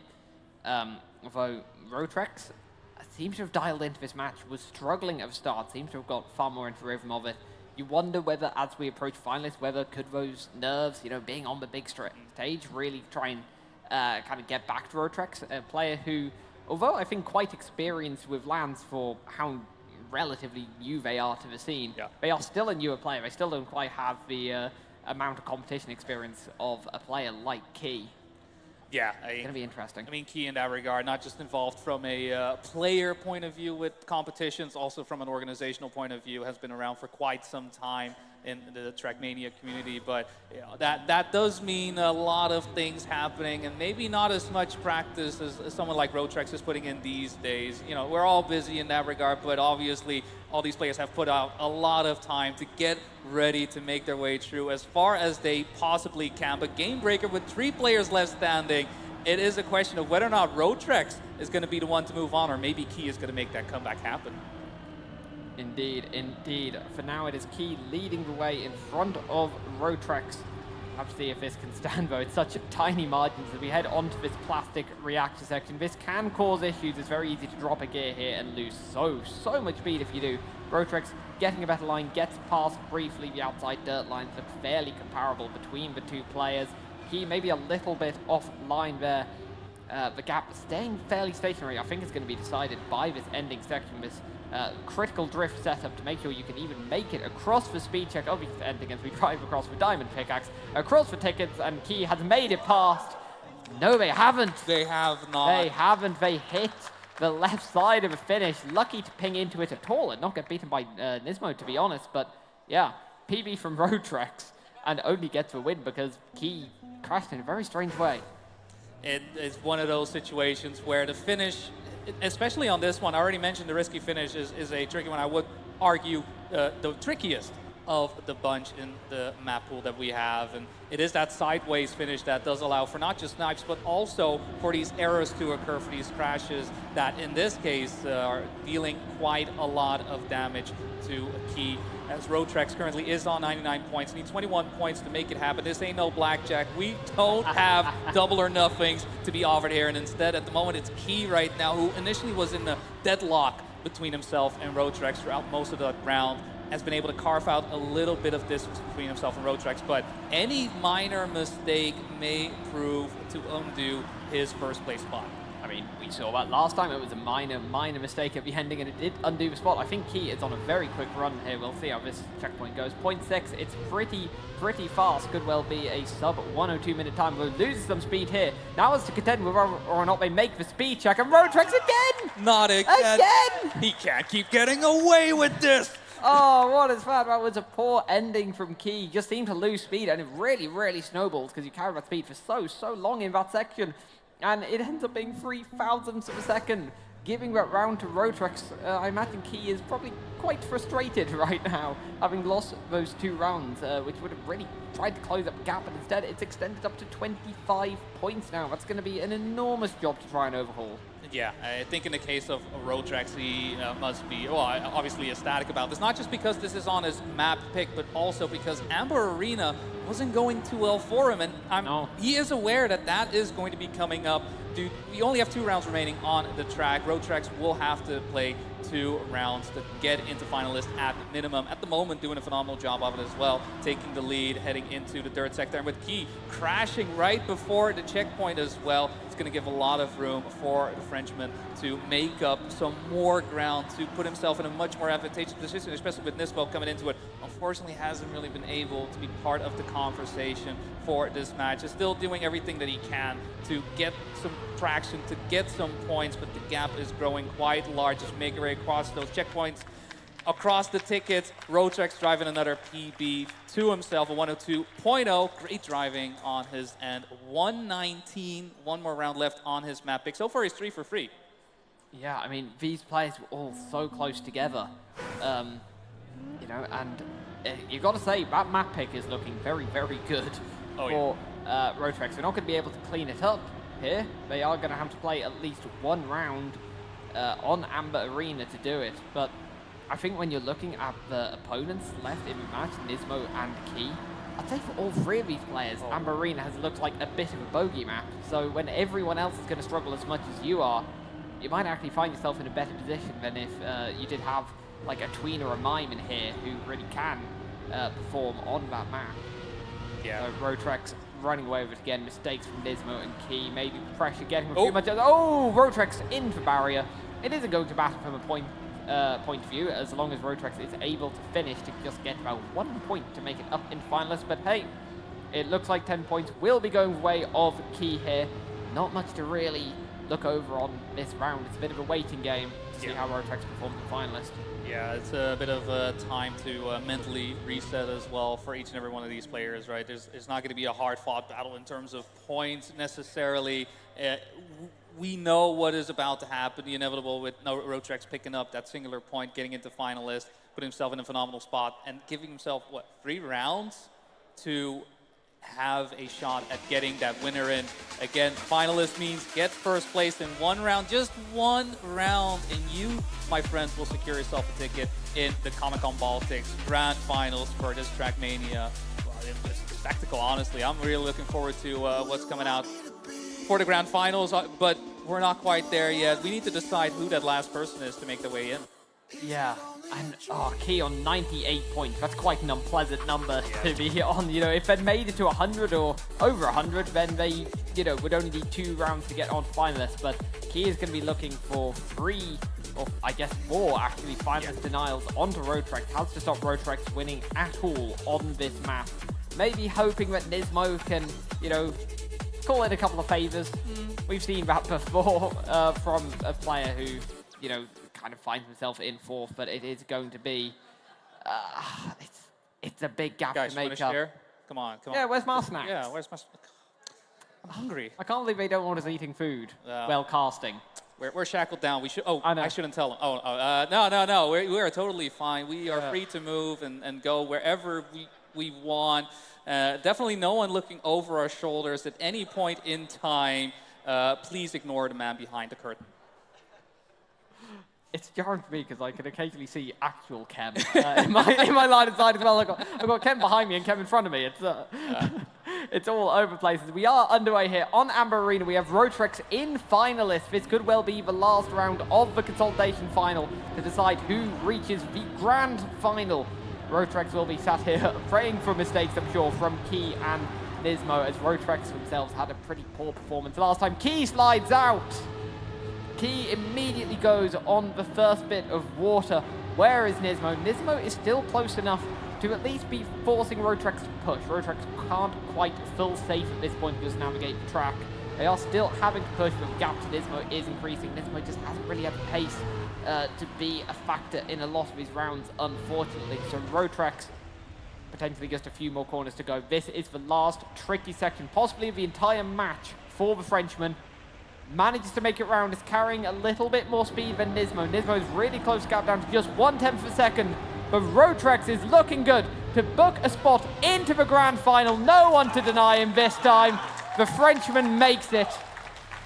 Has performed so well in this tournament. I think it's been a really, real standout player in my eyes.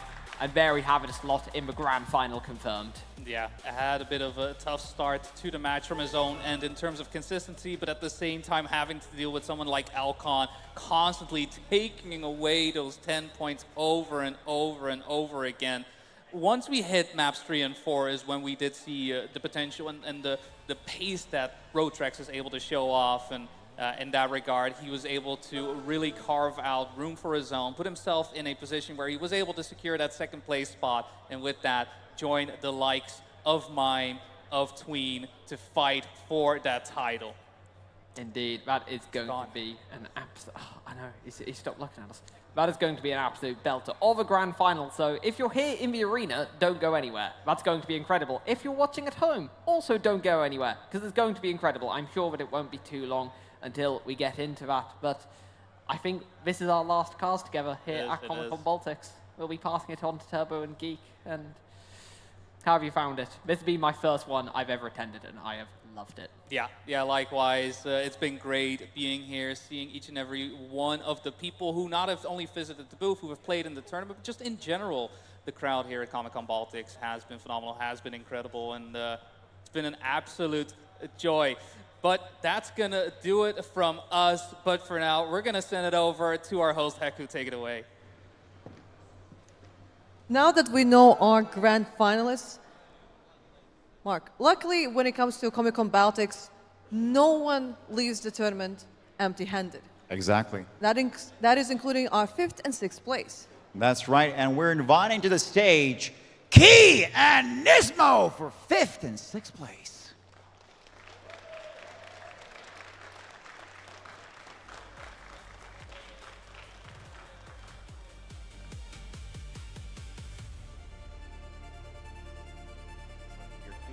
Let's get like a few words about like the tournament, because in comparison like to other tournaments that we had at this, at this event, most of them the qualifiers happen online. Here, you actually had to play throughout all the days. What is your impression, and did you get to enjoy the process? I definitely gathered a lot of experience in this tournament because it's one of my first LAN tournaments ever.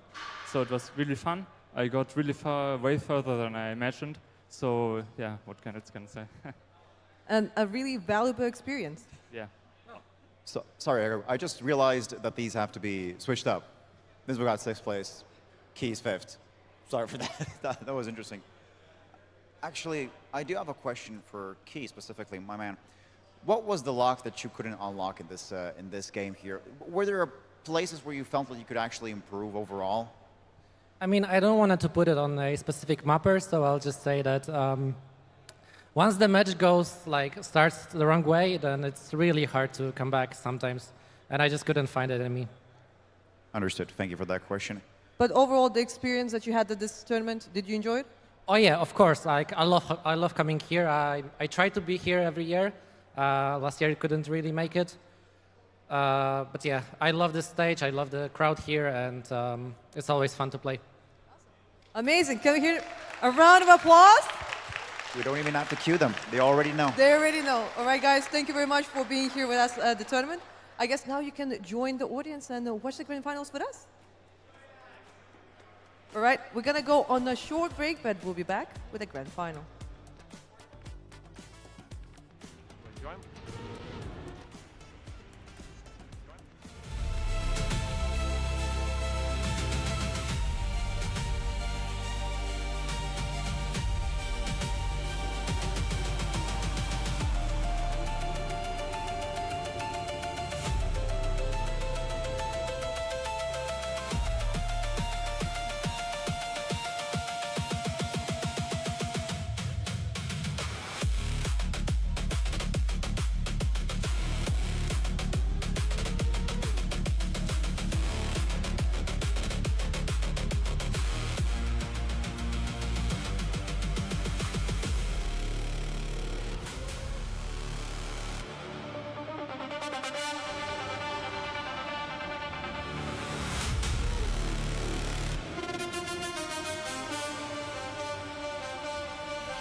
Mark, the Trackmania community has been waiting for this moment for the whole weekend.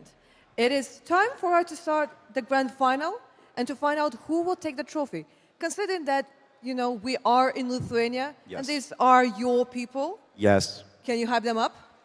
Guys, are you ready for Tweed, Elcon, Rodriguez, and Mime? We're locking it down here. And before we go into the grand final, let's check out a special video.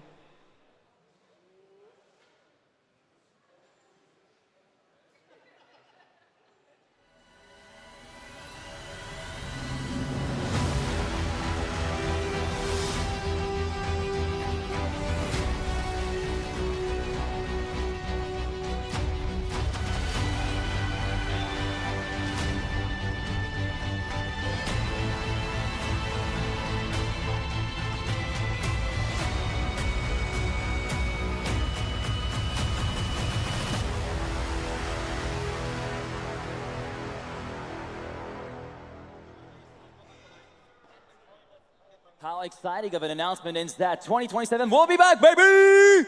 For the 6th consecutive time, Trackmania will be part of the Comic-Con Baltics. I'm very much looking forward to that. It will be a great one, and also a very different time of year, of course, with the events that year being held into September, but let's hope that doesn't dampen the spirit of everybody from competitors and fans. How are you feeling over there for the grand final, by the way? That's what you love to hear. That's what you love to hear, indeed. We have 4 players who are fighting it out for a top prize pool of 2,000 euro, but everyone who has made it to the grand final is already going home with 500 euro. Indeed, and yeah, we've already attributed 250 euros apiece for 5th and 6th, and now it's basically the lion's share that needs to be split. Of course, we've got 2,000 for the winner, 1,200 for 2nd, 800 for 3rd, then 500 for 4th, and of course, the nice trophy that kind of took us back by surprise when we unveiled it, of course, in 2025, which was, of course, lifted by Team Blah, and here is the final part of the bracket. You saw Mime and Tweem managing to get their rounds in pretty nice and even. Elcon, a bit of an off match, it seemed like a bit of a fluke. He was able to use the lower bracket final to regroup, or consolation final to regroup, and Rodrex, very much the man of the moment, who was very much getting the upper hand in the latter stages once the Scarecrow went away. He had a very deep run from the lower bracket onwards now into the grand final, but hopefully he can perform in there, because in the last match it was just an Elcon show. He was winning, I think, the first 9 rounds. 9 straight rounds, indeed. 2 map clean sweeps, and he only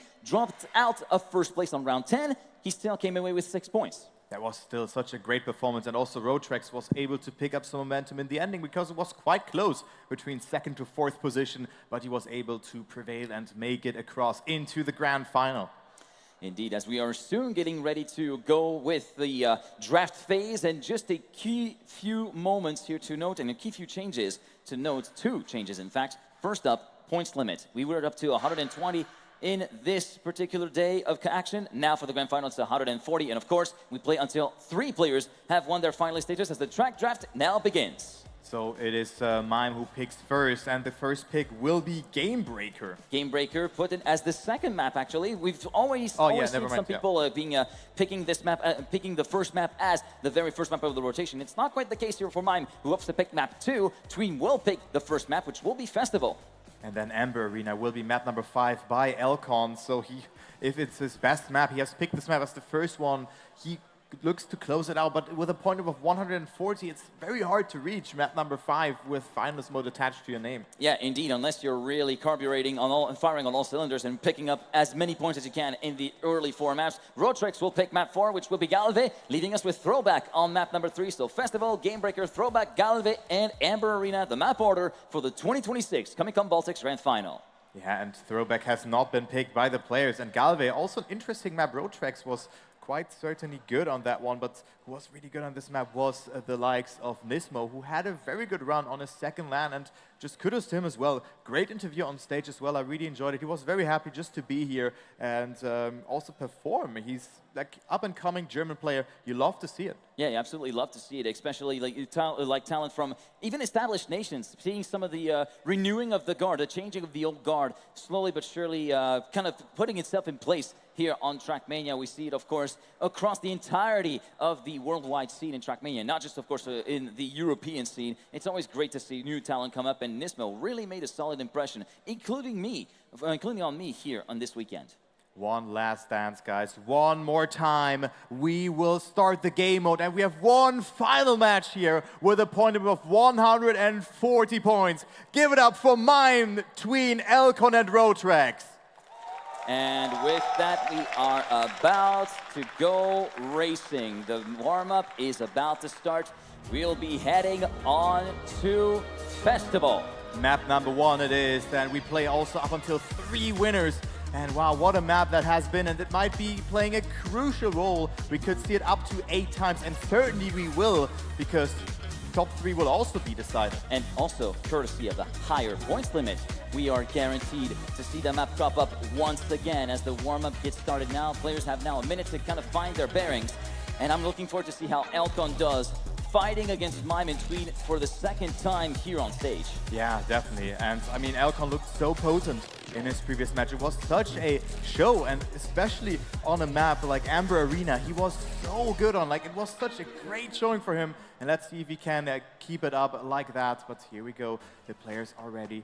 They're laser focused. And also, let's talk about input devices here, because you can see 2 players on screen right now, Tween and Mime, playing with keyboards. And also Elcon, a keyboard player as well. It's very much a case of the keyboard warriors against the lone gamepad warrior that you see on the screen right now, Roadtrax. His first on-stage grand final at an international event, already a stout achievement. He set himself the goal of getting the round win overall, but only time will tell if he will be able to pull through that entire weekend. For one final time this weekend, Comic-Con Baltics race fans, are you ready? It is time to go racing for one final time here in Vilnius. The grand final is go. And let's see who wins the first round here. And of course, the pressure is on. It's one more time, and here you really don't want to fall behind from the get-go, but we see that Tween has the best start here, but also Elcon, everybody's just not that far behind. No one going for the real clip here, but Elcon almost clipping there, but you can see that the players are ready. It seems like the line that Demotivator showcased throughout the weekend might be a bit of a head airing for some of those per-tier players in Mime. Unfortunately, going a little bit too wide, going into the checkpoint, making it unsavable. So the man from Navi will be out of contention early, as Tween will be leading by a 10th and a half ahead of Elcon, while Roadtrax keeps right on the tail of the Czech driver from Nemesis. As we switch over to the POV of Tween and quickly Mime to see what the gaps are. 5 seconds between first and last. This is looking grim already. Yeah, and Elcon, he is quite far behind. Tween is on a great time here by the looks of it, but different lines come into play here. Elcon will have a bit more exit speed, but of course travels more distance, but it looks like that Tween is gonna take this home. But look how close Elcon comes here, but it will not be enough, and Tween will find himself in the lead with a 1:1.3, so a bit of a conservative starting time, but enough to seal the deal. I mean, it's quarter of a second away from the tournament record. I mean, you're talking conservative in terms of the top 4. This is still very stout indeed, less than 3/10 away from the current record. Of course, on this map, a 1:01.001 held by Tween himself, and the tournament record, you can see also Mime, a 1:01.088. As we go into round number 2, then Tween with the early lead, as we do see Mime going full inside on that long left-hander platform before the jump.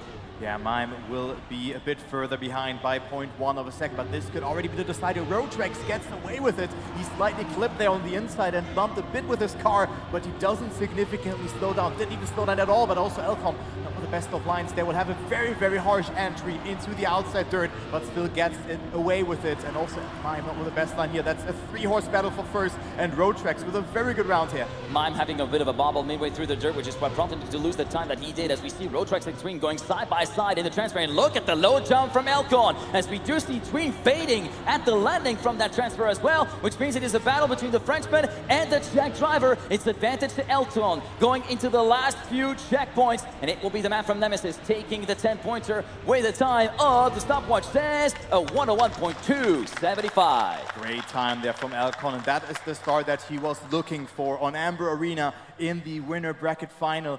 Well, it wasn't really a good start for him, and now he's in first, 16 points.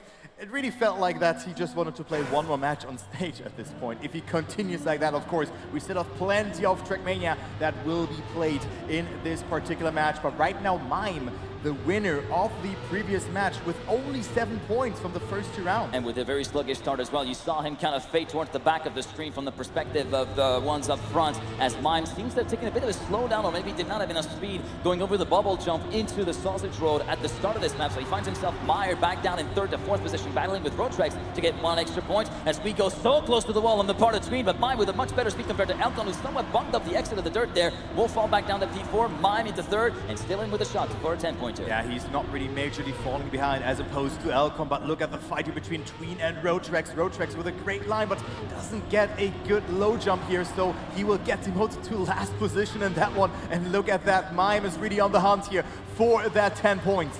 And Tween slows down dramatically after his car kind of shakes over in the plastic. Elkon versus Rotrex for 2nd place to the line. Rotrex snipes Elkon by 2 milliseconds. He went for a much more direct line to the finish, and he had also a few extra kilometers an hour, 2 or 3 kph on the transition from the banked road to the flat road. It might seem marginal at first glance, but that is enough to allow him to take those 6 points. And Mime also in 2nd, but you can see the gaps very much tight in 4 points between 1st and last. Yeah, that is as close as it gets here. That is very, very close here as we go into the last round here between Mime, Rotrex, Elkon, and Tween on the festival, but we will have this map being played again, and there's a mistake already happening here from Mime, so he will be out of the conversation after he picked up some momentum. He is now down, and it could be another new winner here, but Tween also crashing there, so he will not win his first round. It might be Rotrex or Elkon here taking home the victory. Just a glancing blow from Tween was enough to do the damage with the acceleration penalty there on the part of the Slovak player, who falls back down to 4th after Mime moves back up into 3rd. But I want to see the battle for the top 2, because they're still locking horns side by side. Rotrex and Elkon right now going into the plastic. Let's take a little bit of a gander at what's happening up front, because they're still very much side by side. 20 milliseconds between them, advantage to Elkon, but for how long? Right up until the finish line to the line. Rotrex trying to go for the B line, but again, the 3rd tie in today's action, and Elkon is on the right side of the fence as he was ahead at the final checkpoints. Yeah, what a tie that was. The 3rd time, and Elkon are up to 30 points here. What a great performance that has been, and yeah, definitely not something that we were seeing from him on the previous match. The previous match indeed looked to be a little bit of a fluke, as we stated earlier on during the pre-show, as we now go on to Satel's Game Breaker, a vibrant map, perhaps even more vibrant than what we've seen during the rest of the tournament here in the map pack of the Comic-Con Baltics, with various gaming references, the lasers kind of shown around as well, the sonic rings, the gems from The Sims, adorning the towers in the decorations, the jump on the tickets, the diamond pickaxe run. There is a lot to talk about here on this map, and we'll get to talk about those, of course, over the course of the next 4 rounds that are going to be coming up, as you get one last good look at Satel's beautiful map, an absolute gem of a map. And oh, fancy seeing you there, Kim. Again, thank you very much for all that you do. In the meantime, we are about to get underway. Elkon currently leading with 30 points, 22 points for Rotrex, and 20 apiece for Mime and Tween, looking to try and continue keeping this fight a little bit interesting here in the early stages. Yeah, sorry about that, guys. You know, Cam, you have seen him creeping a bit behind us, but now, yeah, it's time to say goodbye to Cam, for now at least, for 2026. Maybe he will be behind us, creeping in. Who knows, but... Well, Elkon with a great performance, of course, but the others not too far behind either.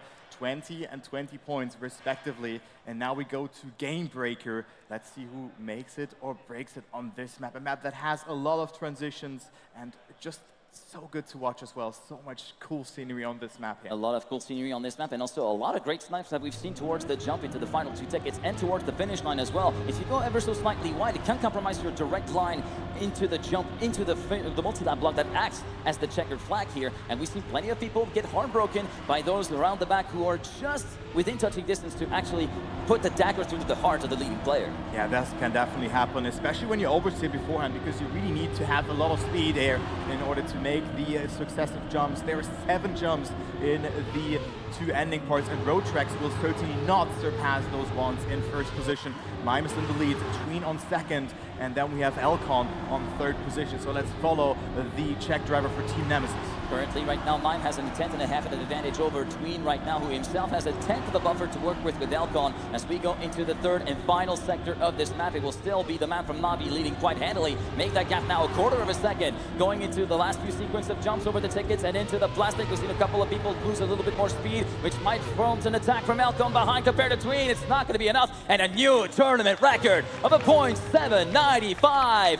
The man from Navi is on a wire on this opening round. I think you can see why Mime picked this particular map. This one is just a great map for him. He set the tournament record in the previous match that he played, just exactly 0.2 away from the world record, and now he improved it by another 200ths of a second. And Elcon gets away with this bumpy line there at the start, doesn't significantly slow down, and finds himself in the race. Doesn't seem to be really hampering his progress at any point, as we do see Rotrek this time falling by the wayside, maybe with a bit of a wider line going into the crest from bank to flat, thus costing him a few hundreds here and there, but he will remain in contact with the leading trio as Tween goes way high on the way into the checkpoint before the jump through the Sonic rings, and it will be Elcon trying to catch up with his former teammate, and Rotrex has made the junction back to the lead back.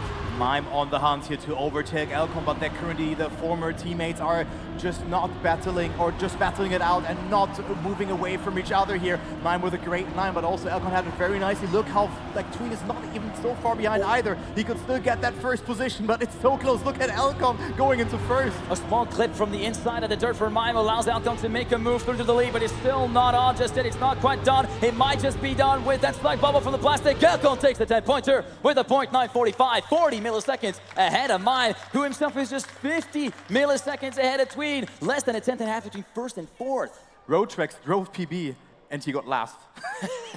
It's incredible. Rotrex driving a high .0 and you're last.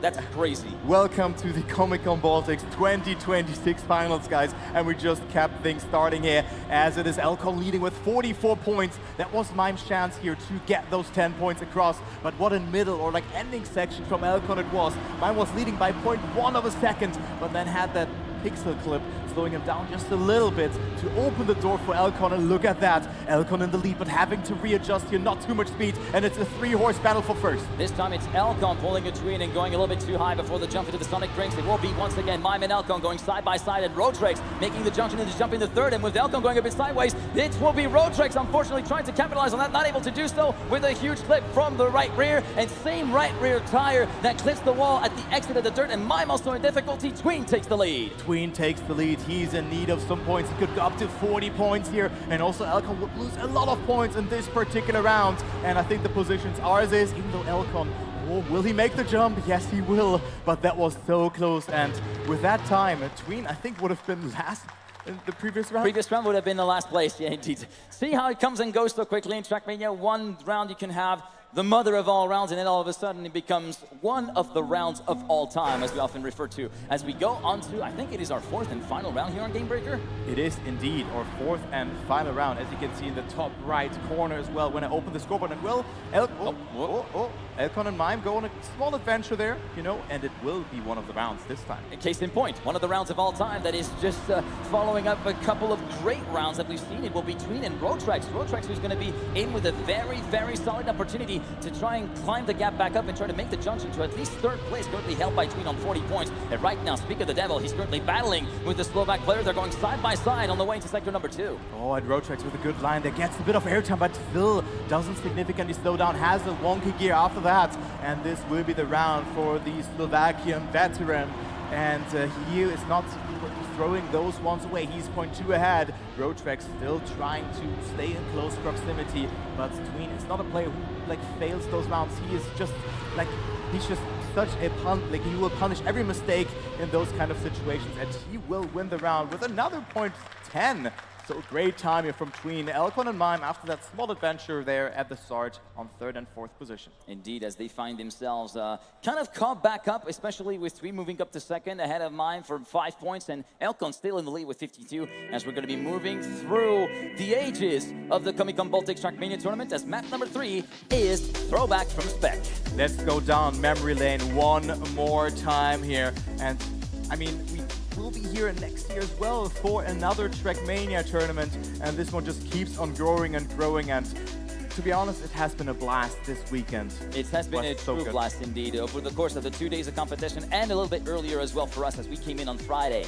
Yeah, and also, you had some delay, but also the League of Legends series that we have seen beforehand. The reverse sweep was enjoyable to watch, but of course, everything is now a bit later. And I think there's even one more tournament happening here after that. I'm not sure if it's cancelled or not, because the venue also closes very soon, right? I'm thinking it will still be held, but it is true that you were right in pointing the League of Legends final. That was an absolute cinema to watch. And really, the theme of the Comic-Con Baltics is where heroes meet. Well, here on Throwback, people have the chance to be a hero, especially these players right here. Elkon can become the only player to win 3 times the Comic-Con Baltics. Tween could take his first title. Mime could regain the title that he claimed in 2022. And Rotrex, if all the stars align, could very well pull an upset in his very first international event final. Yeah, it could really happen here, so good luck, have fun to the players as we go now into the very first round here. And wow, I mean, Rotrex definitely not falling too far behind, right? They're currently live indeed, as we are going to be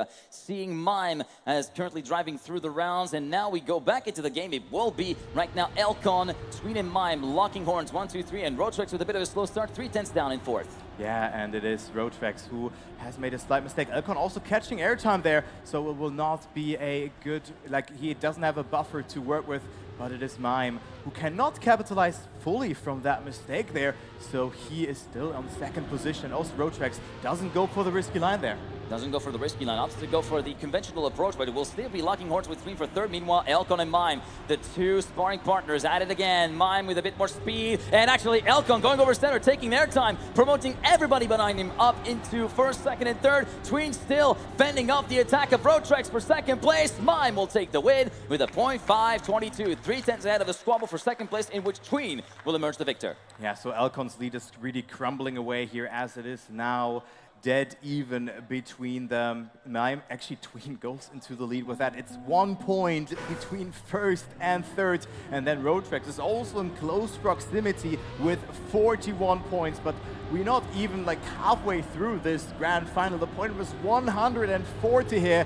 And now we go into round number 10 of this grand final.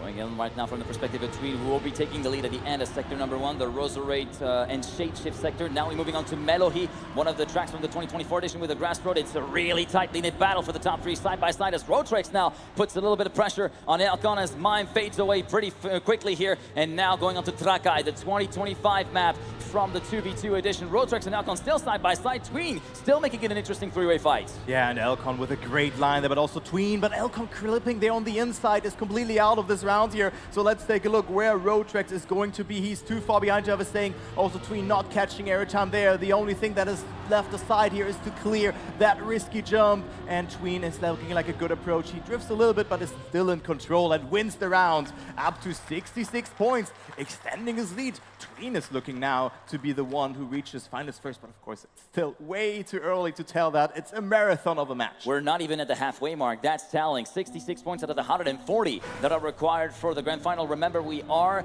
in for the longer haul here in this final match of the Comic-Con Baltics as we now go into round number 3 here on this map, and it's going to be a pretty clean start. Maybe Rotrex a bit of an awkward line for checkpoint number 2 and 3 as we go into Shadeshift. Yeah, it's very hard to hold the gear there at the start, and Rotrex wanted to just hold it at all costs, but of course that comes with a sacrifice, so he's a bit further behind, make it 0.15 of a second, but Elkon again with a mistake there, and Mime with a commanding lead. Slight touch of the pole there for Elkon, which sends him down the 4th, half a second down, but Rotrex now asserting a little bit of a more dominant figure, moving up into the lead provisionally before the jump into the transfer. It's still going to be Tween and Mime, though, at the end of the day, still side by side. Rotrex fades back to a 1/10.5 to 2/10 of a second of a deficit for the Frenchman as we go into the final sausage road and the final grass road section. Mime and Tween still going at it. Tween trying to go for the lead, managing to make the move stick. Can he party that into a win? The answer is a yes, with a .619,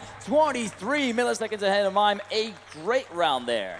Yeah, what a great round there from Tween, staying calm and collected, and that is exactly what he was in need of. Now 11 points ahead of Mime, and then Rotrex also catching up here to Elkon only 10 points between them, so this hasn't really been the map for Elcon here all along, as he's just bleeding more and more points as we go to the last map. And of course, this map has not been picked by any of the players. Yeah, this was the map that was kind of left to be auto-filled in the draft. And also, you're pointing out Elcon's lack of momentum going his way in the first 3 maps. This is not a good omen, because next up will be Galve, a map that he has notoriously been struggling with so far on stage. But I think then we go to Amber Arena. Mime now with a mistake. Yeah, Amber Arena will be the next map, and I think that's a good map for Elcon, but also hit or miss. Either he performs like an absolute genius or he crumbles.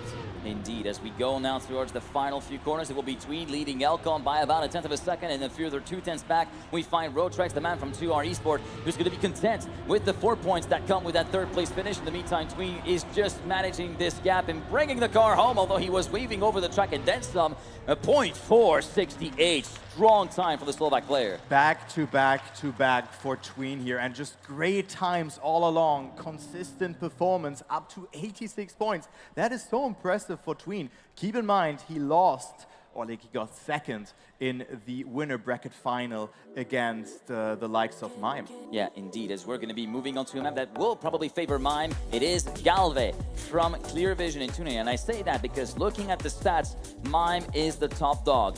Highest performance rating, highest consistency rating, highest pace rating, a median of a 56.158, and a best in match of a 55.905, which is still the tournament record. And out of 16 rounds reported that he played on this map, 9 of them were won by Mime. Wow, that is so impressive from Mime. Over 50% win rate for him. And, well, this could really be the comeback arch for him, because he right now is a bit further behind. This map was picked by Roadtrex, so could also be a map where he can finally pick up some momentum, even though he plays a very solid grand final for a first one on stage. Yeah, first one on stage, and first one on stage at an international event. It must be said, as Roadtrex, of course, went to the grand finals of Insalan back in March of this year and ended up winning the grand final of Insalan against the likes of Feed and Nyko, 2 very stout players in the French scene that are absolutely nothing to scoff at. So Roadtrex is very much the real deal. A very talented guy at 18 years old. Yeah, I agree. Nyko was almost here as well, but he said that he wanted to focus on the Elite Cup, which is another competition where he got 3rd position in yesterday, so setting in stone that he makes it to the Esports World Cup. So also congratulations from my side to Nyko. He set good priorities there and qualified to a competition which has a prize pool of €500,000. Well, whilst we kind of look forward to EWC, let's get back to business, down to brass tacks with the grand final of Comic-Con Baltics, as map number 4 is now underway. Everybody clearing the first ice slide nice and clean. It will be between Elcon and Roadtrex in a tightly knit group in the top 3, and Mime just a little bit behind, waiting to bounce. Yeah, Mime is behind here indeed by quite a lot, actually. 0.15 of a second, but now the no-grip ice slide comes into play here, and Mime will go very aggressive on that. Overtakes 1, maybe 2, 1 from that exit. Has good speed though, so he's not too far behind, but Tween and Elcon playing a great round here. As you can see, Tween finding himself in the lead, but Elcon is fighting back here. This is the great ending. Oh, Elcon looking very close to the outside wall on the way downhill. Mime making it a 3-way fight, maybe a 4-way fight. No, Roadtrex is a little bit too far out of it. Tween versus Elcon. It's down to the line, and Tween snipes Elcon by 28 milliseconds, and he drives into the 55s on the .987. It just seems like Tween cannot lose right now. He wins the 4th consecutive round in a row, up to 96 points, completely dominating. Elcon, of course, still with that overtaking Mime, but the man of the last 5 minutes is definitely the player from Slovakia. He's definitely looking to be on his A game and on his heyday. Like, it feels like watching Gamers Assembly 24 all over again, where he has been such a dominant player in there. It was such a sight to behold to see him win his 2nd Gamers Assembly 10 years after his first win on the textile. He won it on the mixed in 2024, of course, with the change of meta. As we go into the 2nd round here on Galve, it will be Mime making a little bit of a fight against Tween, giving him a run for his money along with Roadtrex. Yeah, another very close round, and look at the ice slide there from Mime. Beautifully executed. Tween with a good line as well. Roadtrex not too far behind either, actually overtaking Mime here for the lead. Look at that here, Tween also coming into play. This is a great ending. Tween not clipping there as well, has a lot of speed. Will make the transition very nicely here as well, but who's going to get 2nd position? First will go to Mime, but 2nd will go to France. And Roadtrex with PB getting 2nd, but what a great round that was. Elcon, who has been falling behind very early on, still fighting for his life. I gotta say though, Mime pulling a little bit of his own strat, letting the car dive a little bit low as he hit the top of the rim of the hole to shoot the car downwards. start into the finish trigger.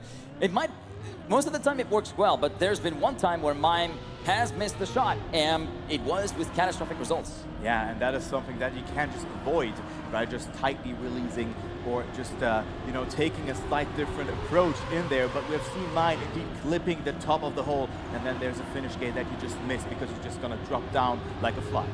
Indeed, as we go on to the next round, Mime versus Tween. Tween looking to try and dislodge the map from Na'Vi. Meanwhile, Rotrex will be languishing at the bottom of the leaderboard, finishing in 4th currently. That first half of the map, quarter of a second down, as Elcon gets away without clipping at the apex of that second ice slide somehow. I don't know how he got away with that, but it is Mime versus Tween. Mime very wide. They will have a lot of exit speed that makes his turns towards to control. It's Tween versus Mime for the end, but also Elcon with overspeed coming into play here. But I think the positions are set in stone. Tween will get first, Mime in second, and Elcon in third. But what a great performance yet again. Another 56 low here, and Tween up to 110 points, only 30 points away of reaching finalist mode. And look at this gap here, 22 points. And then also Mime is 8 points clear of Elcon. So it seems like it's the old pattern, just that Tween and Mime have swapped position. This feels weird to say at this point, but this is the first off-pace with big air quotes rounds that we had. We've been in the .9s on round 1 and round 2. This was the first round that we saw in the 56s, so maybe a little bit of a slump, big air quotes in pace, because everything is still very much looking very fast, except for Elcon, who slid out midway through the first ice slide. Yeah, Elcon is out here on that very last round on Gal there. Nice map from Clear Vision and Thune, and Rotrex now with a great start, finding himself so far ahead, but he bleeds a bit of time there, so Mime will come closer. But let's go with Elcon's POV. Oh, he was a bit behind, of course. Never mind, it was Tween who was in the mix, but also Mime clipping on the inside. Went a bit too early at the apex and hit the apex with the right front, but now Rotrex is not out of the woods just yet. He has to fight against Tween, who goes for a bit more of a direct line at the exit of the third turn. He will be side by side almost, going to the finish line. Rotrex will be able to fend off the attacks of the Slovak veteran and move on to 77 points with a 56.204. Compared to what we've seen early on, now we've really fallen off pace, but given the attrition that we've seen in this round, it's kind of par for the course. Yeah, it is, and also Rotrex now up to 77 points, so it's just very good to see that we have a match in the grand final where no one is falling majorly behind from each other. 77 points is definitely something that you can still work with. Yeah, indeed, as we are now going on to Amber Arena, the final map of the map rotation, which means we're guaranteed to see Festival and likely also Game Breaker and potentially Throwback, given that we're playing until the first 3 players win their final stages. With plus the 140, there's a lot of rounds still to be played, and Elcon chose this map as the final map of the rotation, looking to potentially stage a comeback where, remember, in the upper bracket final, he was looking a lot shakier. Third place, second place was never able to get round wins. Then, in the consolidation final, he completely swept that map. He did, and Elcon's win rate on this map is 64.5%. Like, that is something to really look out for, and a map where he can come back into this particular match. But maybe it's too late, because he is 33 points behind the leader right now, who is Tween. 33 points behind the leader, but Tween is still 24 points away from finalist status. There's still there's a little bit more room for play here in the standings for shifting about, and as I like to say every so often, anything in Trackmania can happen, and it usually does. So we're not really safe from seeing Tween suffer a couple of very heavy setbacks here in the upcoming 4 rounds on Amber Arena. Definitely, and Carl Jr. also always wins. True. That's also... That's a good rule of thumb to follow as well here on Trackmania. But since Carl Jr. is not playing in this match, well, we don't know just yet who's going to win as we go into the last map of the rotation, Amber Arena, and Mime and everybody else getting a great start. So far, everybody managing to clear the start, although we did see almost Rotrex getting a little bit of airtime as he went wide on that transition from the penalty grass back to the road and off the camber. Now we see Mime sliding out in the footbath section, same for Tween actually, and now the door is wide open for both Rotrex and Elcon to make some big points. Could be the second win in a row for Rotrex here, and that would be very nice to see. So both players with the least amount of points finding themselves in the battle for a valuable 10-pointer on this opening round on Amber Arena. But but let's follow Elcon for the underwater sector. Here comes maybe the no slide travel. Yeah, there you go. He gets the release, gets the proper setup for the turn, gets a little bit more speed on the second half of the turn compared to Roadtrek. Does not get the flotation moment that he had early on, but this time it looks as though the gaps might be set in stone unless he gets a nice nose dive through into the discus. He barely clips the pole. He barely clips even the wall before the finish. Roadtrek takes the 10-pointer. But also good risk there from Elcon because he had nothing to lose there. He would still get second position if he finishes with a respawn, since it were Mime and Tween, both multiple seconds behind. Indeed, and also, may I point out, a PB for Roadtrek, 59.9. The momentum is there. The momentum is there, and that's something worthy of celebrating, dipping into the 59-second range for the first time of the weekend. As we go on to round number 2 here on Amber Arena, everybody managed to get the start clean. Elcon will be leading that pack, but for how long will that remain true? Yeah, just a great performance from Roadtrek, but there is another slide out, and I was talking about a Tween. You know, I thought, yeah, he will be finalist, but with that, he will only get 6 or maybe 7 points in this very first round, so an Amber Arena, and it is Mime now on the lead, so the gap could really shrink in the next couple of rounds if Tween continues to play like this. Yeah, indeed, as Mime looks to be dead set on making it into the triple-digit zone, going into the underwater part. Roadtrek's going for the conventional slide line, whereas Mime and Elcon go for the no slide line. It will be the man from Navi and the man from Nemesis in first and second position, and now Elcon making the move, trying to sound the charge against his former teammate, but he slides into the dirt, and it will be granted Navi's Mime into the 10-pointer and a .798 to boot. Wow, what a time for Mime. Those are usually times that Elcon does set on this map, but this time it is Mime up to 105 points. And all of a sudden, it doesn't look that clear anymore. It is 18 points between first and second. And this really looks like a map that is not really in favor for the Slovakian player. Yeah, it looks as though Tween might have found a little bit of a bit of turbulence patch here. He just needs to ride this out until we circle back to Festival, which will be the next map upcoming. And then Tween, he was sliding out in the previous round here, and here he clipped on the plastic before that footbath section. Yeah, he is definitely out in this round, as well as Elcon, who has also been making a mistake. So it's between Roadtrek and Mime. Mime has gotten some significant points in the last couple of rounds, and Roadtrek with the clip on the inside initiates the drift a bit too early. The dagger for Roadtrek, but he's still on second position. Yeah, a lot of attrition actually on that round as Elcon finds himself a second behind Mime, and now he manages to make the junction to Roadtrek again with that no slide line, paying a lot of dividends for the man from Nemesis. He moves up to second and will thus try to make himself onto 101 points. Mime will be moving on to 115 and getting closer to the lead as he takes the checkered flag with a new tournament record. Roadtrek forced to respawn after he backflips at the discus. Roadtrek down to fourth, Tween in third, .628. New tournament record for Mime. But the world record is a .2. That's incredible. This gives me the feeling that the world record uses an unfathomably stupid strat that you cannot possibly pull off Regu in rounds. And probably in the underwater section where you can get a ridiculous amount of speed. You have seen how much speed Elcon had there in this previous round, and I think even more is possible there. And it really feels like a lot of players are losing time there. Still very, very hard to drive underwater, especially with reactor boost attached, of course, because other than that, you will have no speed as Roadtrek now slides out, and Tween also out. Tween will only get 13 points on this map. This has been quite the journey for Tween so far, and this is a map that he will likely want to forget and likely will be happy that he may not have to see ever again unless things get drawn out. If Roadtrek is able to catch back up, but this time in the round, it will be the Frenchman confined to last place. Elcon trying to show himself in the perspective of Mime. Mime still holding on to the lead by a quarter of a second, and the man from Navi will be moving on to 125 in a few seconds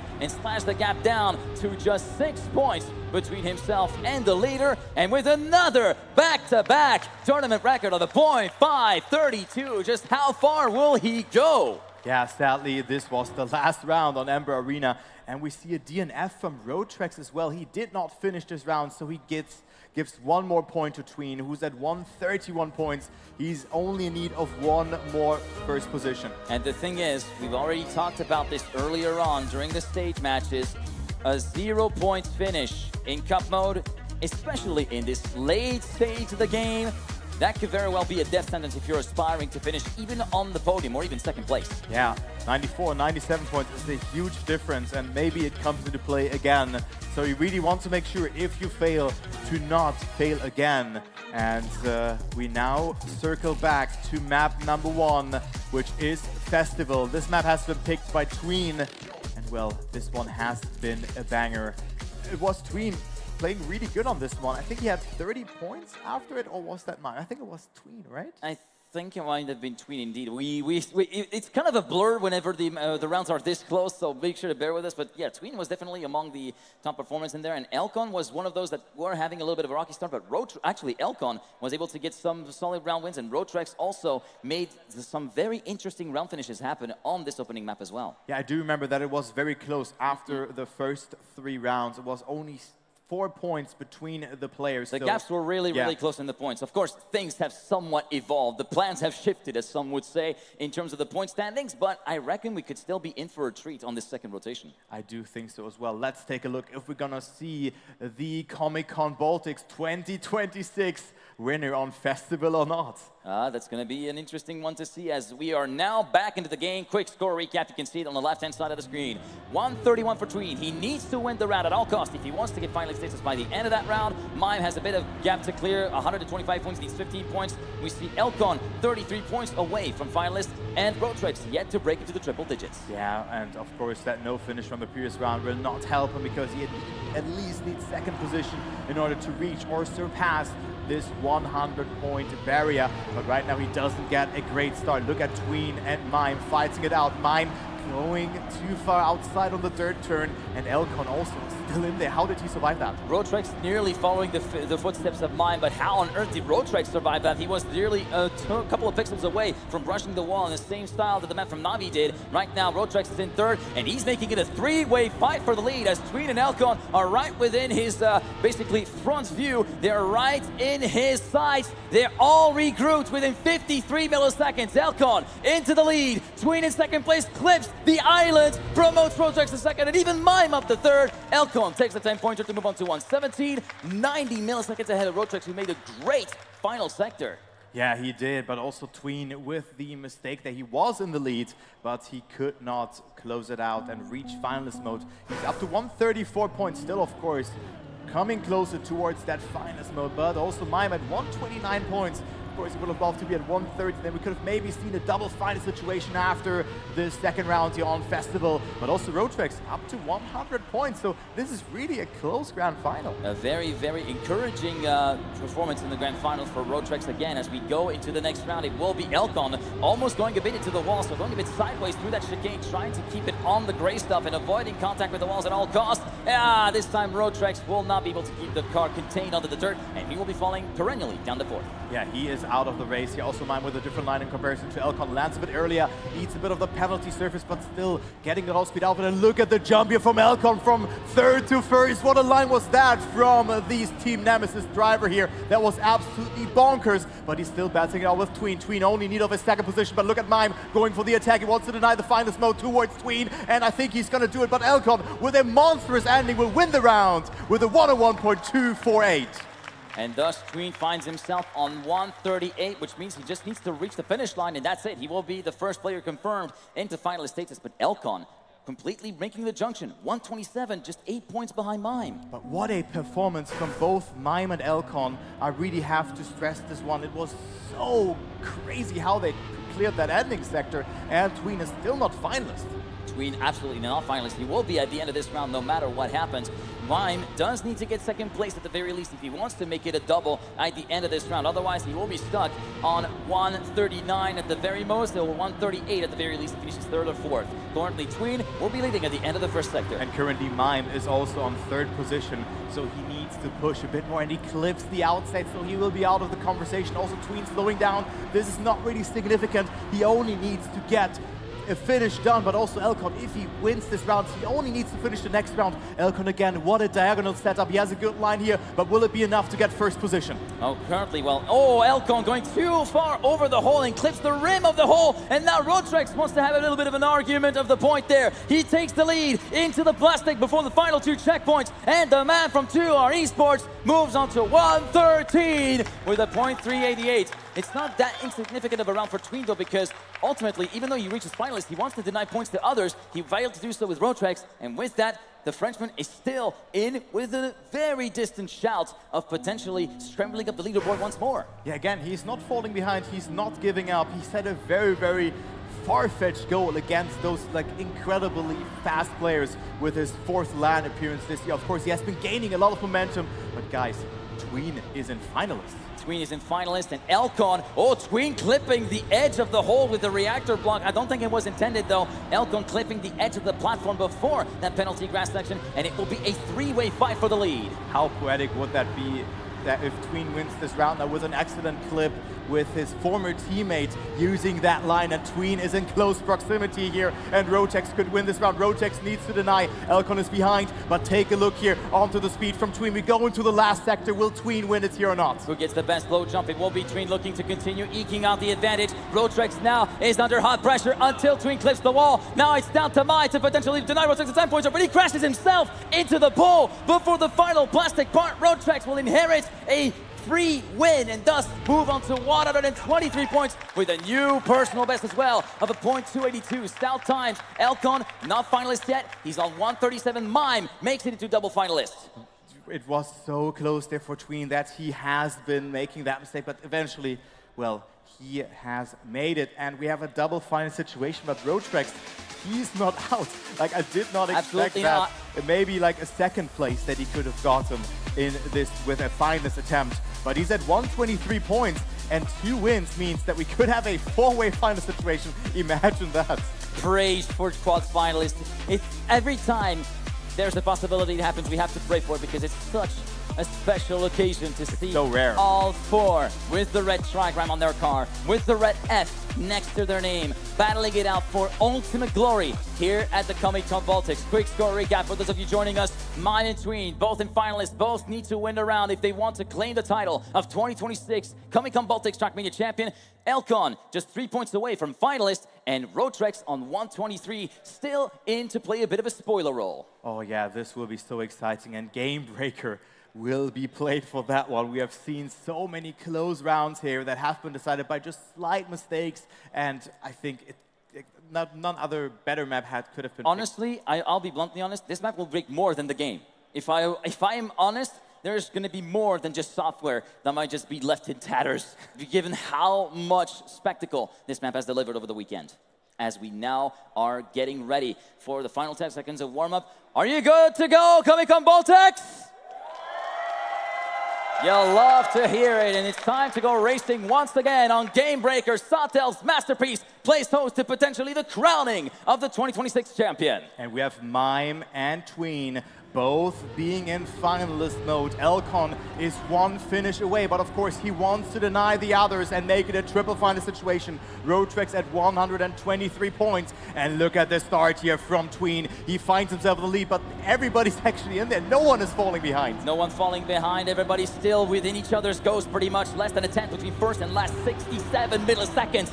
But separating first through 4th as we see Tween go way high before the jump into the Sonic rings. It will be the 2 finalists side by side with Rotrex sandwiching between them until the freshman clips before the Tetris blocks. It's all down to Elcon to keep the dream alive and turn it into a triple. Tween makes the jump easier. Only Mime, the final hurdle to clear. After 2022, he has been not winning this tournament. He can do it now, but look at this. Elcon is coming closer here, but not having a lot of speed. Mime only has 7 more jumps to do. 7 more jumps to victory. It had not been this year for him, but he can now redeem himself, and he wins GAMEON Baltics 2026.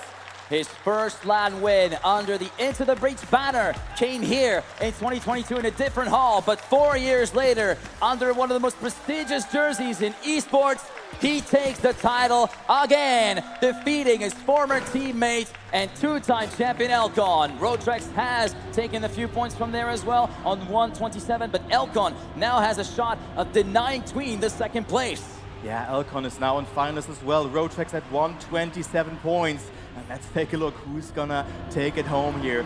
So Mime still wins this match, even though he has been falling a bit behind. Tween really lost control, but maybe he can still get that second position. But look at the line from Elcon here. Elcon going way high, same for Tween. Roadtrex a bit more conservative on this approach and looks to be in a bit of a remote shot until Tween pulls the same mistake that Roadtrex did in the previous round over the Tetris blocks. And now the Frenchman's made the junction more or less to Elcon. Elcon looking to press B for boost as we go into Sector 3. We go into Sector 3 here, and Elcon is still leading it by 0.1 of a second. Roadtrex trying to go for the attack, has great speed here, and Roadtrex could deny Elcon.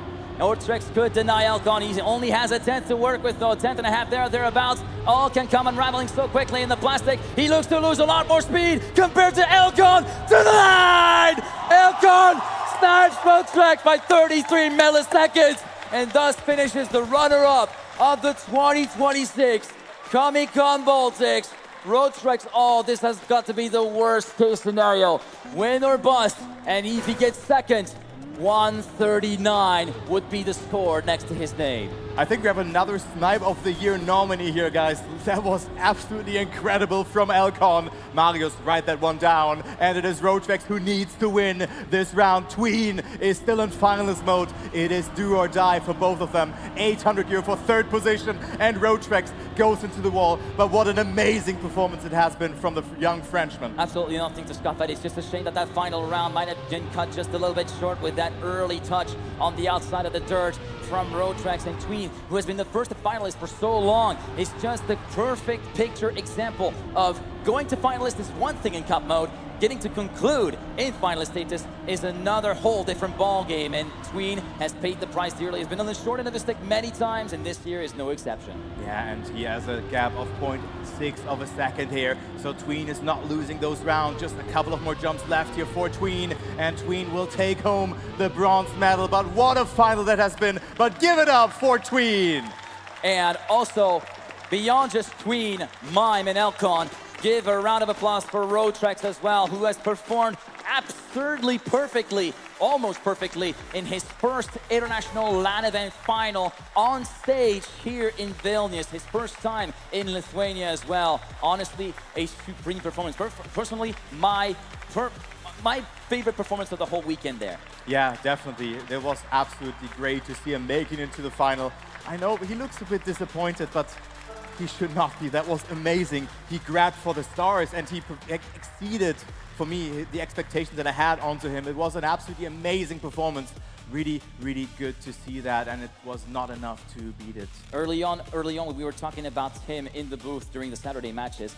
He won his very first LAN event just 2 months ago. That's a big weight lifted off of his shoulders right there that I think really helped him greatly. And honestly, it still deserves to be praised for such a great performance against very heavy hitters here on Trackmania. Yeah, and well, we have our winners set in stone. So Geek, what does that mean? I mean, that means it's time for the award ceremony. Heku, take it away. When it comes to this grand final, there have been like such moments like where you just had no idea who is gonna take the first place.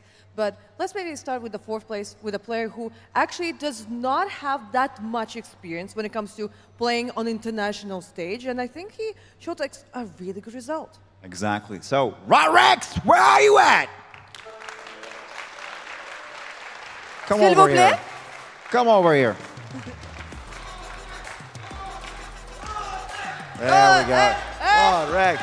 Oh, Rex. Roadtrex, as we understand, you don't have a lot of experience of playing on international stage. So far, how was it?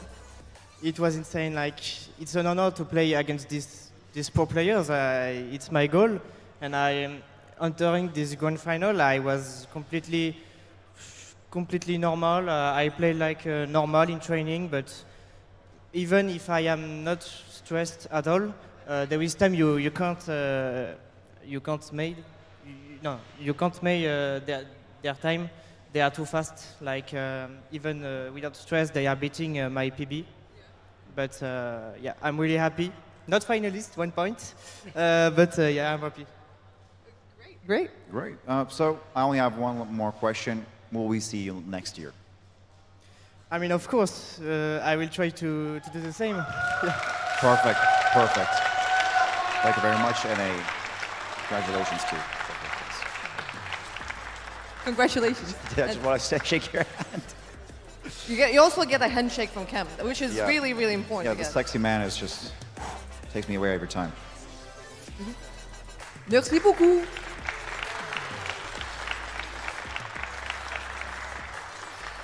When it comes to our third place, it is a player who has such a rich history. And there was the moment when I was like really hoping that maybe he'll get through the finish line and he'll get to lift the trophy, but unfortunately, today he plays as third.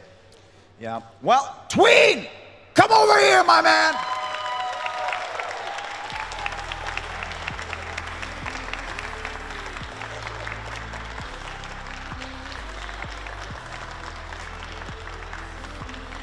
You have like a smile of a person who just won, but I guess you're just like happy like, to be a part of this whole thing.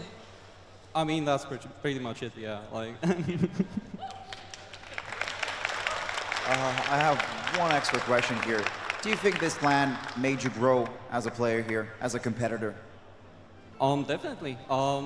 This is honestly some of the best match I've played in years now, so I'm very happy that I got to do it, and I got to do it on a stage like this. It's a bit unfortunate with how it ended for me, but like, what can you do? It's you live and you learn, as they say. True, true. Nice words. And is there a chance we might see you again next year? I mean, that's pretty much a given, right?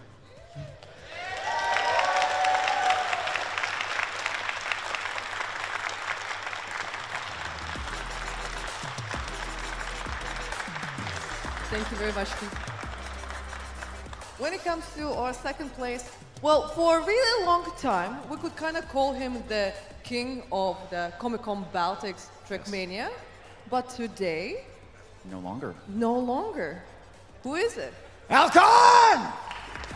Get yourself over here.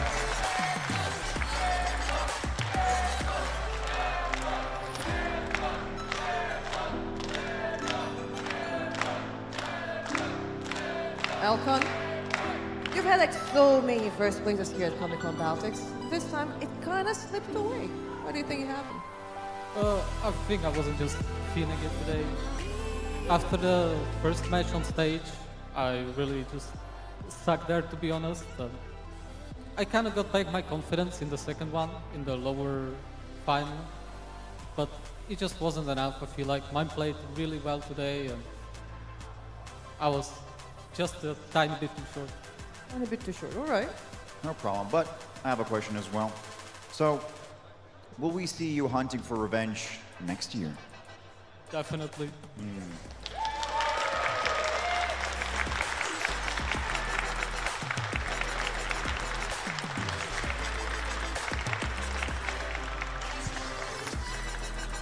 When it comes to our first place, I kind of want to say he's one of the players that pretty much played at almost every Trackmania here at Comic-Con Baltics. Pretty much.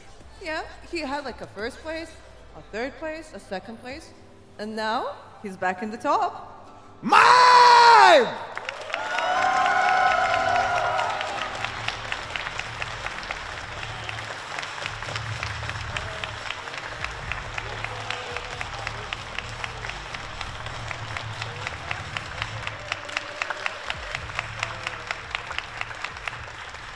Mime, we had the pleasure to have an interview with you today.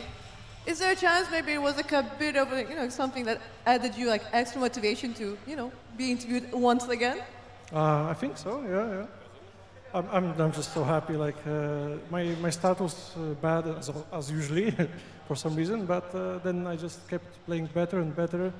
I had this fortune of getting my own pick as the last map. That was basically the decider, which helps a lot in these situations where it's all down to the confidence and the mini details and everything. And yeah, I'm just so happy. You're so happy, all right. Well, I only have last one question, right? will we see you defend your title next year? I hope so. A man of many words here. Well, you're not the only one who hopes. I think the whole audience, do you want to see mine next year again? Yep, there we go. This is yours. Now, for the trophy, right? It's time to lift it up. Come on, man. Give me that. I'll hold it through. I'll hold it through for you, man.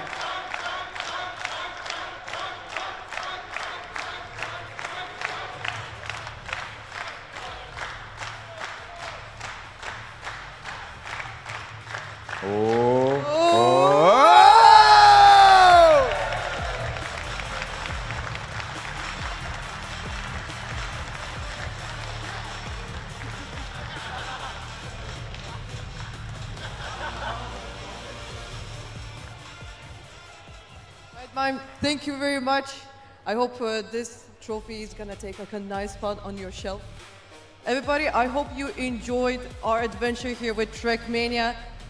Our journey here at Comic-Con Baltics actually doesn't end right now. No, it still continues. Street Fighter's on its way, so guys, I don't know what to say. It's been a long day, so a short break and we'll be right back with more games.